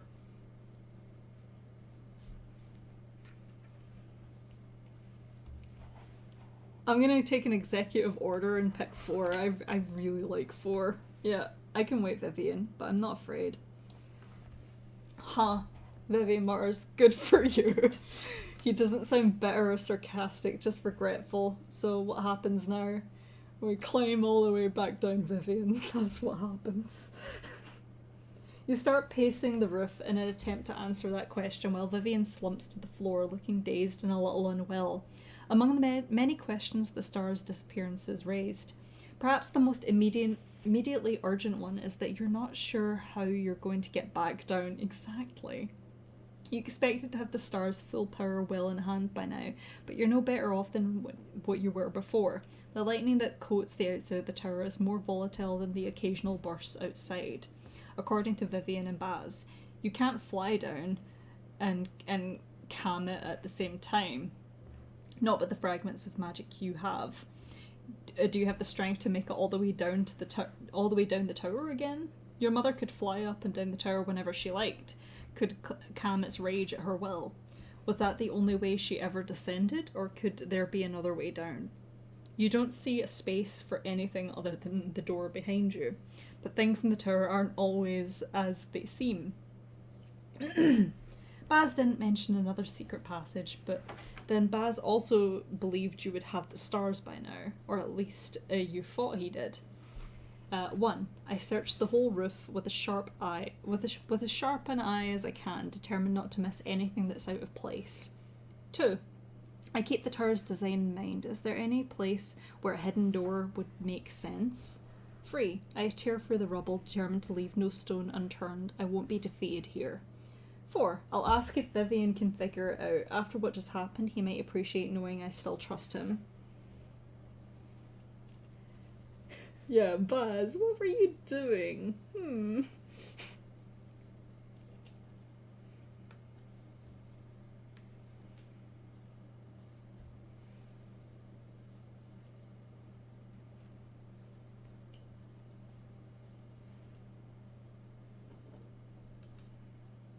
Because he daddy. I mean, besides him being daddy. 2. Well, what do you think, Tabitha? 2? Okay. I keep the tower's design in mind. Is there any place where a hidden door would make sense? Shutting your eyes a moment, you picture the way you came up. The cracked tunnels twining to the entryway just behind the wide silver doors. Yeah. Obviously the tower isn't obliged to follow the traditional rules of architecture, but that doesn't mean it has no rules at all. Where could there possibly be a way down? You picture the entryway again, how all the tiny passages came together, and the one direction where there were none at all. Turning, you find yourself looking directly at one of the shattered pedestals, one, you realise, that is decidedly more intact than the others beneath all the shattered stone. Crossing over, you beat on it with your fist. Yeah, that always works, and discover a hollow sound. If there's a hidden path, it's here, but there are no hinges, no cracks, nothing that could open a door. But there's no way in, you say, leaning against the mound in exhaustion. So, Vivian says from just behind you. You hadn't even realised he'd risen and joined you. Don't you have a key? Oh, I saw Baz, I'm going to kill him. What did he do? Once you start fumbling through your pockets, it takes you a moment to find it, and for some reason when you do, it feels smoother and flatter than before. Drawing it out, you discover that isn't the only change. There are words etched into the clay now, just like the tablet Baz uses to talk to your mother. Difficult magic, he told you, enough that your mother could make very few devices of the kind, but he never did specify the number. If you'd like to talk, you'd better get down here, don't you think? You know the handwriting from the notes in the margins of the books you studied to get up here, as well as from the glimpse you had of the other tablet, but it's not as if the writer is really in question. Baz, I'm going to kill him. Baz, I can't count how many questions I have for him. Baz, the last thing I want to do now is speak to him. Baz, whatever's going on here, I hope he's alright. Baz, what the fuck? What did you do? Has he been like... I think what's happened is maybe he's not entirely involved, but I feel like he knew that they were missing at the least. And that he never told the mother, because he's like, I can't tell her, she's gonna be mad. That, and he probably wanted to see Morrigan. Because, let's face it, she probably is his daughter. 2, okay. I have so many questions for him. Okay. Now though, what you need above all is to get out of here. Before someone realises what's happened, you press the slab to the clay of the clay to the stone, the words already fading against your hand. The pedestal opens a little more slowly than the wall in the archives, as if it's weaker, affected by the destruction up here in some way you can't see. What finally appears is a small enough opening that you need to stoop to enter, Vivian hovering behind you. Inside it's too dark to see until you touch the clay to the wall again, and the aperture closes. Then the room lights up with a familiar glow from the tower walls, and your heart plummets into your stomach. You're in a small, empty room. No stairs, no ladder, not even a sheer drop.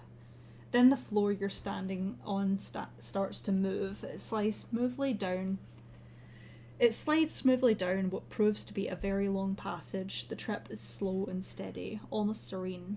You thought about reclaiming the stars tonight, about being captured, about dying in the tower. You never imagined leaving peacefully and quietly with nothing to show for your efforts at all. Oh my goodness gracious.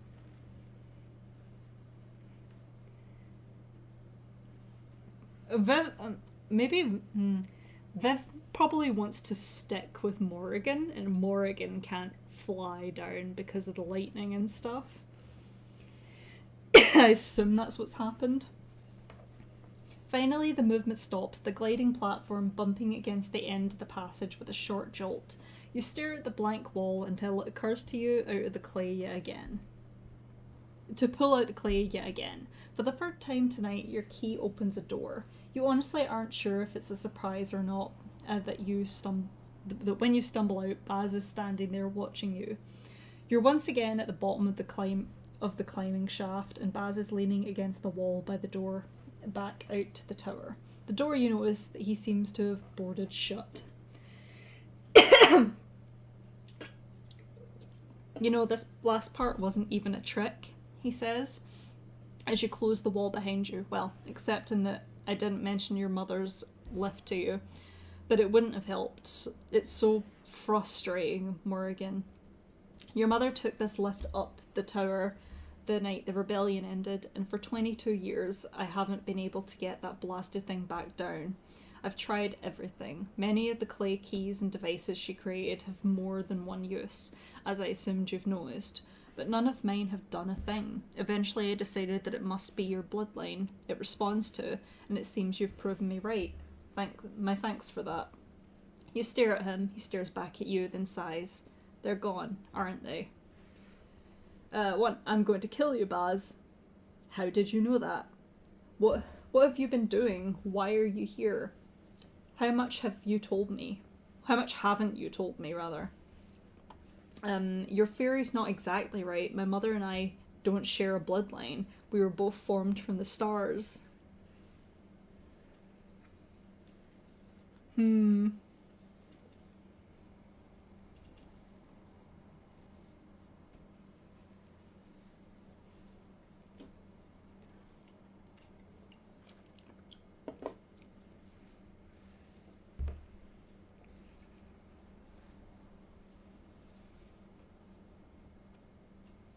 Free.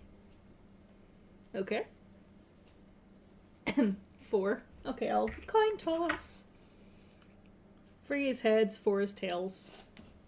Oh god, I'm terrible at coin tosses. It is heads, so 3. What have you been doing? Why are you here? A number of things, Baz says, studying his hands, and I'm here to help you. The same as always. Outside the door, you hear a distant You hear distant rushing footsteps. Baz glances over and nods. Yes, that's about on schedule. So much yet to say, so little time. Is that the guard? You ask, staring past him in alarm. And were you expecting this? Baz laughs. Of course, I was the one who told them someone was going after the stars tonight, and not Baz! And not just them, I sent out a lot of confusing notes, set up a lot of meetings, let a lot of people overhear a lot of things. Everyone who's anyone in the tower knows the stars have been threatened. Oh, don't make a fuss, he continues, lifting a hand. You're going to be fine, I promise. But there were 2 things I wanted to accomplish tonight. First, confirming that the stars had been moved. I never did quite believe the assembly, their insistence that the stars were untouched. I figured either someone wouldn't be able to resist them, or if they really believed no one at all ought to use them, the last thing they'd do is leave them in a place everyone believed them to be. But I never could get up there and check myself, and your mother's been telling me for years that I had to make certain you got to know your tower when you arrived. Ah, Baz. You look wearily between Baz and the door, confusion, fear, and anger warring in your mind. And the second thing? Baz nods, follows from the first. If I was wrong, the stars were still there, then you'd claim them and all would be well. But if I was right, and they had been moved, then there must be at least one other person in the city who knows exactly where they've gone, and who, I would imagine, is very keen to keep that knowledge private. He nods at the door. You asked if that was the Sublime Guard. For the most part, yes. I imagine so. But as I said, I also let the news slip to quite a few other denizens of the tower. Because what I truly want to see, what to some extent this has all been designed to determine, is who comes running along with the guard. Who has a particular interest in keeping them from doing their jobs, from actually seeing the place they've dedicated their lives to protecting. Baz grins. Now do you understand? I think so. That's actually very clever. 2. I understand that you've come up with the stupidest plan I've ever heard in my life. Yes. 3. What does it matter whether or not I understand? I'm still going to be arrested. 4. Why didn't you tell me? Of course I'd have helped. It'd have been even more exciting. 5. I don't know. Do you understand what a huge mistake you made not telling me? Yikes-a-rooney.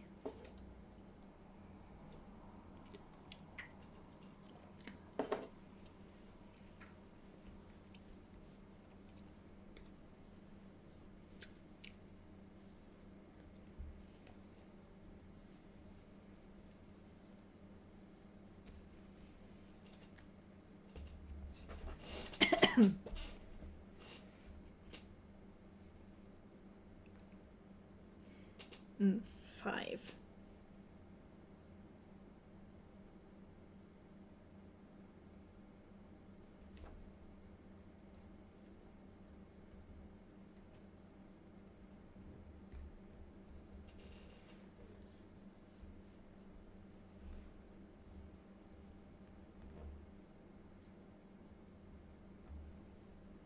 Two, okay. That's fine. 5 is heads, 2 is tails. Ugh! I dropped the coin. The gods are angry. Oh, I hit my head. The gods are definitely angry. I'm okay. Okay. It's tails. 5, 2. Yeah, 2. Oh god, I understand that you come up with the stupidest plan I've ever heard in my life, yes. Okay. Well, I'm hurt, Baz says mildly, but I've already explained myself, so I'm not sure what more I can say. You could have known before, might cloud your You couldn't know before, might cloud your judgment, make you stray from your course. And whatever you think of me and my plan, there really isn't anything to worry about. You're not going to be arrested. I am. Baz! You're going to go back down for the passage to the archives where you're supposed to have been this whole time. Oh, because suspicion is already on him. Baz. You're going to go back down for the passage to the archives where you're supposed to have been this whole time, like you were never here. You blink. Wait, what? Why will you be arrested? You're the one who tipped them off. Better they find someone here rather than no one. An open investigation would be far too inconvenient for you. He shrugs. And you know my reputation in this city. Do you think anyone will find that terribly implausible? Baz Dexter had a sinister plots so overcomplicated that he caught himself in his own trap. I was ready to throw him off a cliff, and now I will die for him. What a roller coaster. You remember the mountains of conflicting promises, Harper's furies, M's obvious dislike. How much of Baz's clear untrustworthiness was deliberate preparation for this moment? That's not all that I was asking, though. You say slowly. Too inconvenient for me, you said. You set this all up for me, so I could get to know my tower, so you'd be caught and I'd get away? Why? The footsteps outside are getting more urgent. Baz has gone tense, but you think it has more to do with the question than the noises outside. Why do you think? He asks eventually. 1. No, that's not fair. Tell me. Honestly, I have no idea. Because of my mother, I suppose. Are you giving up? Tired of scheming? Letting me take over? Baz, why does everyone keep telling me I look like you? We're at it, boys! We're finally here. I'm sorry I called your plan stupid. Daddy! I think we're finally here. I think we need to pick 5. I feel like it's where this scene is leading. Yeah. Baz, why does everyone keep telling me I look like you? Baz smiles very faintly, but his eyes are clouded, distant. You do know, don't you? You shake your head. I'm not sure, it doesn't make sense. It will. He takes a slow breath. You always did look a bit like me, even as a baby. But the resemblance wasn't always this pronounced. I wondered if it was a comfort to Ellen. Ellen! Or a burden. Ellen, you repeat. Baz says the name like it should be familiar to you, and you're sure it isn't. Who's Ellen? Your mother is! Baz shrugs as if this is a perfectly reasonable announcement. Well, is and isn't. She certainly was once. She said she didn't mind if I used the name, but the truth is I don't often like to. I don't think she's Ellen Alistair anymore. That's a human name, and she hasn't been human for a very long time. What? Your voice sounds distant in your own ears. She never was human. She was born from the stars. Everyone knows this, Baz. She wasn't. No more than you were. You were born the old-fashioned way. Baz steps slowly, carefully towards you. The stars did something to her, brought about some kind of change in her that's never happened to anyone else before or since. But before that, she was human. That's how she was born, and that's how you were born too. She's not your mother by some mystical confluence of the stars, Morrigan. She's your mother by birth. Now that he's closer, you can see that Baz is trembling, just faintly. She didn't want me to tell you. Didn't want you associating too closely with mortals. Wanted you to be more than that. And I tried. I really did. But I can't keep holding myself apart from you. It's not fair to ask it's not a fair thing to ask of a father. Baz! I'm melting. There's a moment of silence, or at least something that feels like one. You honestly aren't certain if the noises from the outside continue or not. As you stare back into Baz's wide, beseechful eyes, grey eyes that have always looked exactly like your own. You're wrong, or you're lying. Mother wouldn't do that to me. Why should I believe you? Can you prove it? If that's true, then Mother is even more of a monster than I thought. Then come with me. Don't give yourself up here. We have so much to talk about. Papa! I leap forward and hug him. Hug him! Please, guys, pick 5. I want to hug my father. Buzz! Oh, Morrigan, you found your papa. No, guys. Just, Vivian's just kind of in the background, standing awkwardly like, okay. Well, I leap forward and hug him. Hug your papa. I think I clicked next. There we go. What was that achievement? Hug a long-lost relative. Nice to meet you, Papa. As you wrap your arms around Baz, you hear a strangled breath of astonishment. Oh, he says very quietly, are you? I'm very happy to meet you, Father! Fuck you! Oh. But the sound that's half a gasp and half a sob, Baz crushes you against his chest, pressing his head to your shoulder. You were so small I'm gonna cry. Last time I held you like this, he whispers, voice breaking. You were so small. Viv's just like, okay. I'm gonna just glance away awkwardly. In the wake of Baz's revelations, you'd forgotten about Vivian. An incongruous rush of cold wind makes you lift your head to discover him flying in through the wall.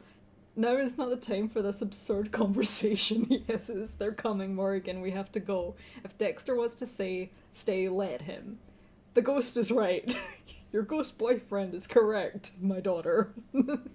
Straightening with a sniff, he presses his palms briefly to his reddened eyes, muttering, I suppose I'm going to look terribly distraught to be arrested. With a long, quick strides, he approaches a seemingly arbitrary point in the floor and raps on it with his knuckles. Here's the door to the archives. Dazed, reeling, weary as you are, it seems to be the only thing to do. You can stay here and lose every opportunity you've worked for. Moving mechanically, you pull out the clay and press it to the floor. You're just climbing into a slim passage that opens beneath you when voices raise above the commotion outside. Pausing in the act of pulling out another clay key, Baz gestures for you to wait. Go back downstairs. Go back downstairs, Da. It's well in hand. This is what the guard is trained for. That's M's voice. It's just that I swear I remember something about you being off duty tonight, says Renard Ghislaine, the most ardent champion of destroying the Remnant Stars, and, if Baz's theory is correct, the most likely person to have stolen them. Above you, Baz laughs softly. Oh, hey. Wait. Oh, Ray. What have you gotten yourself into? He murmurs. Oh my goodness, pardon me. The stars are under attack, Em is saying. Of course I'm not off duty now. Tell me you're not going to climb it, Renard says, turning more serious. It's too dangerous. Whatever fool is up there, they won't get far, and they'll find their own way down. We'll do whatever we need to, Em retorts. If you're so convinced I couldn't climb this tower, why did you make me head of the guard? Now, the last word is shouted. The last word is a shouted command as the door shakes with some massive collision. They're trying to break it down. Why indeed, Baz says, voice low. I did wonder. A lot of people did. Well, I hope I'd given you enough to begin your investigation, Morrigan. But you start. Not even certain of what you're going to say.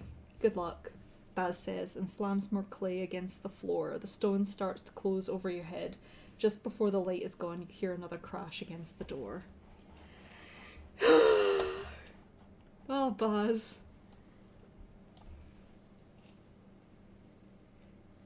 Literally just, if Vivian gives us any shit, I'm actually going to chew him out about it.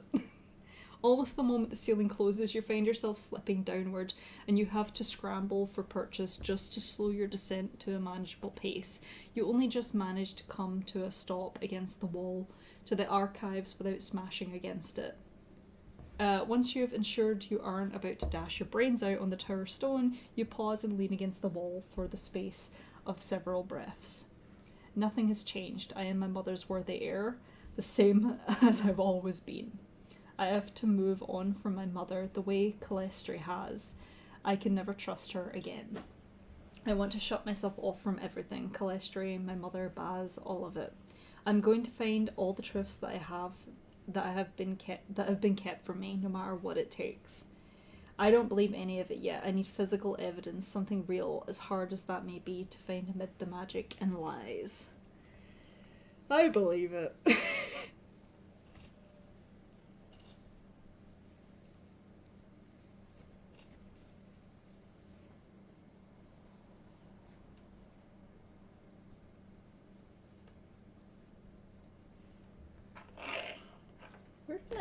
Where did the dice go?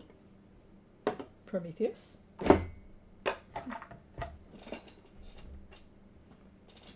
4. Sorry, yeah, dice is missing, but I'll find it later. I'm going to find all the truths I have that have been kept from me, no matter what it takes. I'm having Veilguard flashbacks, whatever the cost. I'm not ready for this. You can't shy away from what's necessary to keep yourself safe. It's not as though anyone else ever has. There's no more time to waste. It's hard to judge from inside the passage if there's activity in the archives beyond, if anyone will notice you opening a hole in the wall. You can't hear anything, which may be a good sign, or maybe just the thickness of the stone. You're trying to judge if it's worth the risk to, simply charge out when the cold hiss at your ear reminds you of what you've forgotten. It's clear. Get going. A ghost who can pass invisibly through walls does make for a handy scout.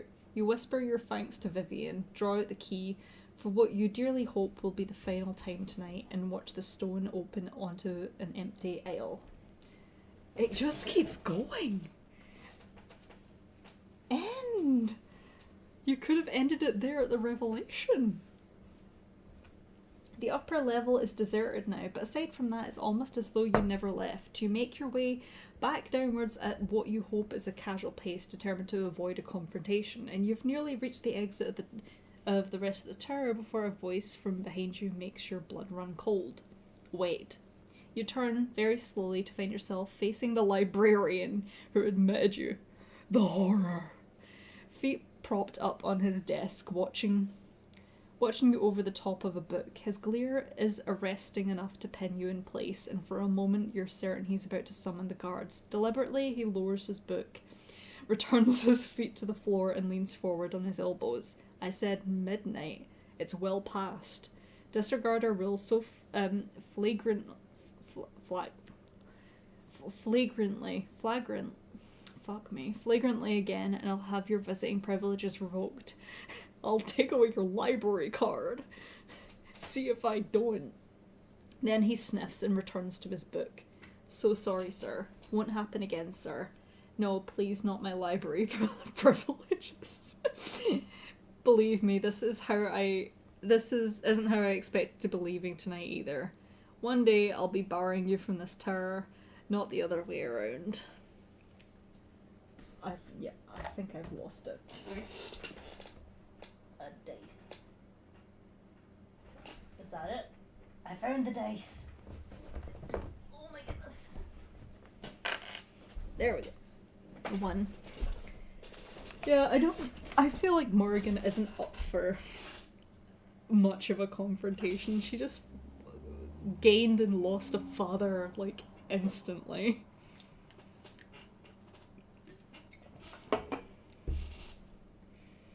Good old Baz.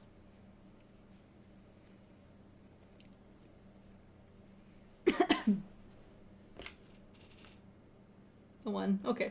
So sorry, sir. Oh, I thought that would do it. Next. There we go. Right. putting away my coin. Right, the librarian doesn't even look up. Uh-oh. That dice does not want to stay. The librarian doesn't even look up, though you think you see him roll his eyes. Carefully, hardly believing your good luck, you dart out the door. You're surprised, as you hurry down the stairs, at how quiet the tower's lower levels are, given the sublime guard presence upstairs. More guards than you'd expect to see at this time of night are rushing up past you, but they speak in low whispered, not panicked cries. Trying to keep word of the incursion from getting out, you suppose. And you seem to have kept things quiet enough that they're even managing to succeed. You emerge into the cool air outside without anyone giving you so much as a second look. Shivering in the night breeze as your weariness sets in again, you start walking without really thinking about where you're going. You've just turned the final street corner when it hits you. You are, of course, going back to Baz's house, and for the time being, you'll be returning there alone. Oh, there we go. Chapter 4. A whopper of a chapter. So yeah, we're Baz's kid, and Baz made a big sacrifice because he loves us. And we kind of soft-locked Vivian's romance. Got a lot done. Sorry to keep you guys up so late. I feel like these chapters are getting longer. All the same, I did enjoy it. Yeah. Sometimes you can predict things in stories. Sometimes for good reasons, sometimes not so much. I really like the foreshadowing for it, because it's just so obvious. And even though I was expecting Baz to turn out to be the dad, because I remember it, but it felt good the way they did it. The reveal, I mean. Like, oh, Baz. Baz. Anyway, yeah, it is quite late. I've kept you guys for like 5 hours. Thank you so much for staying for that long. Oh my goodness. I don't know where it feels like the end of Act 1. I'm not gonna lie. That's kind of the vibe it's giving me. But yeah, next week, same time. Yeah. I think I'm gonna go straight to bed. It's like midnight. Yeah. I guess that's all. Thank you for joining up. Next week, same time, and yeah, good night. How do I... There it is. Yeah, bye-bye.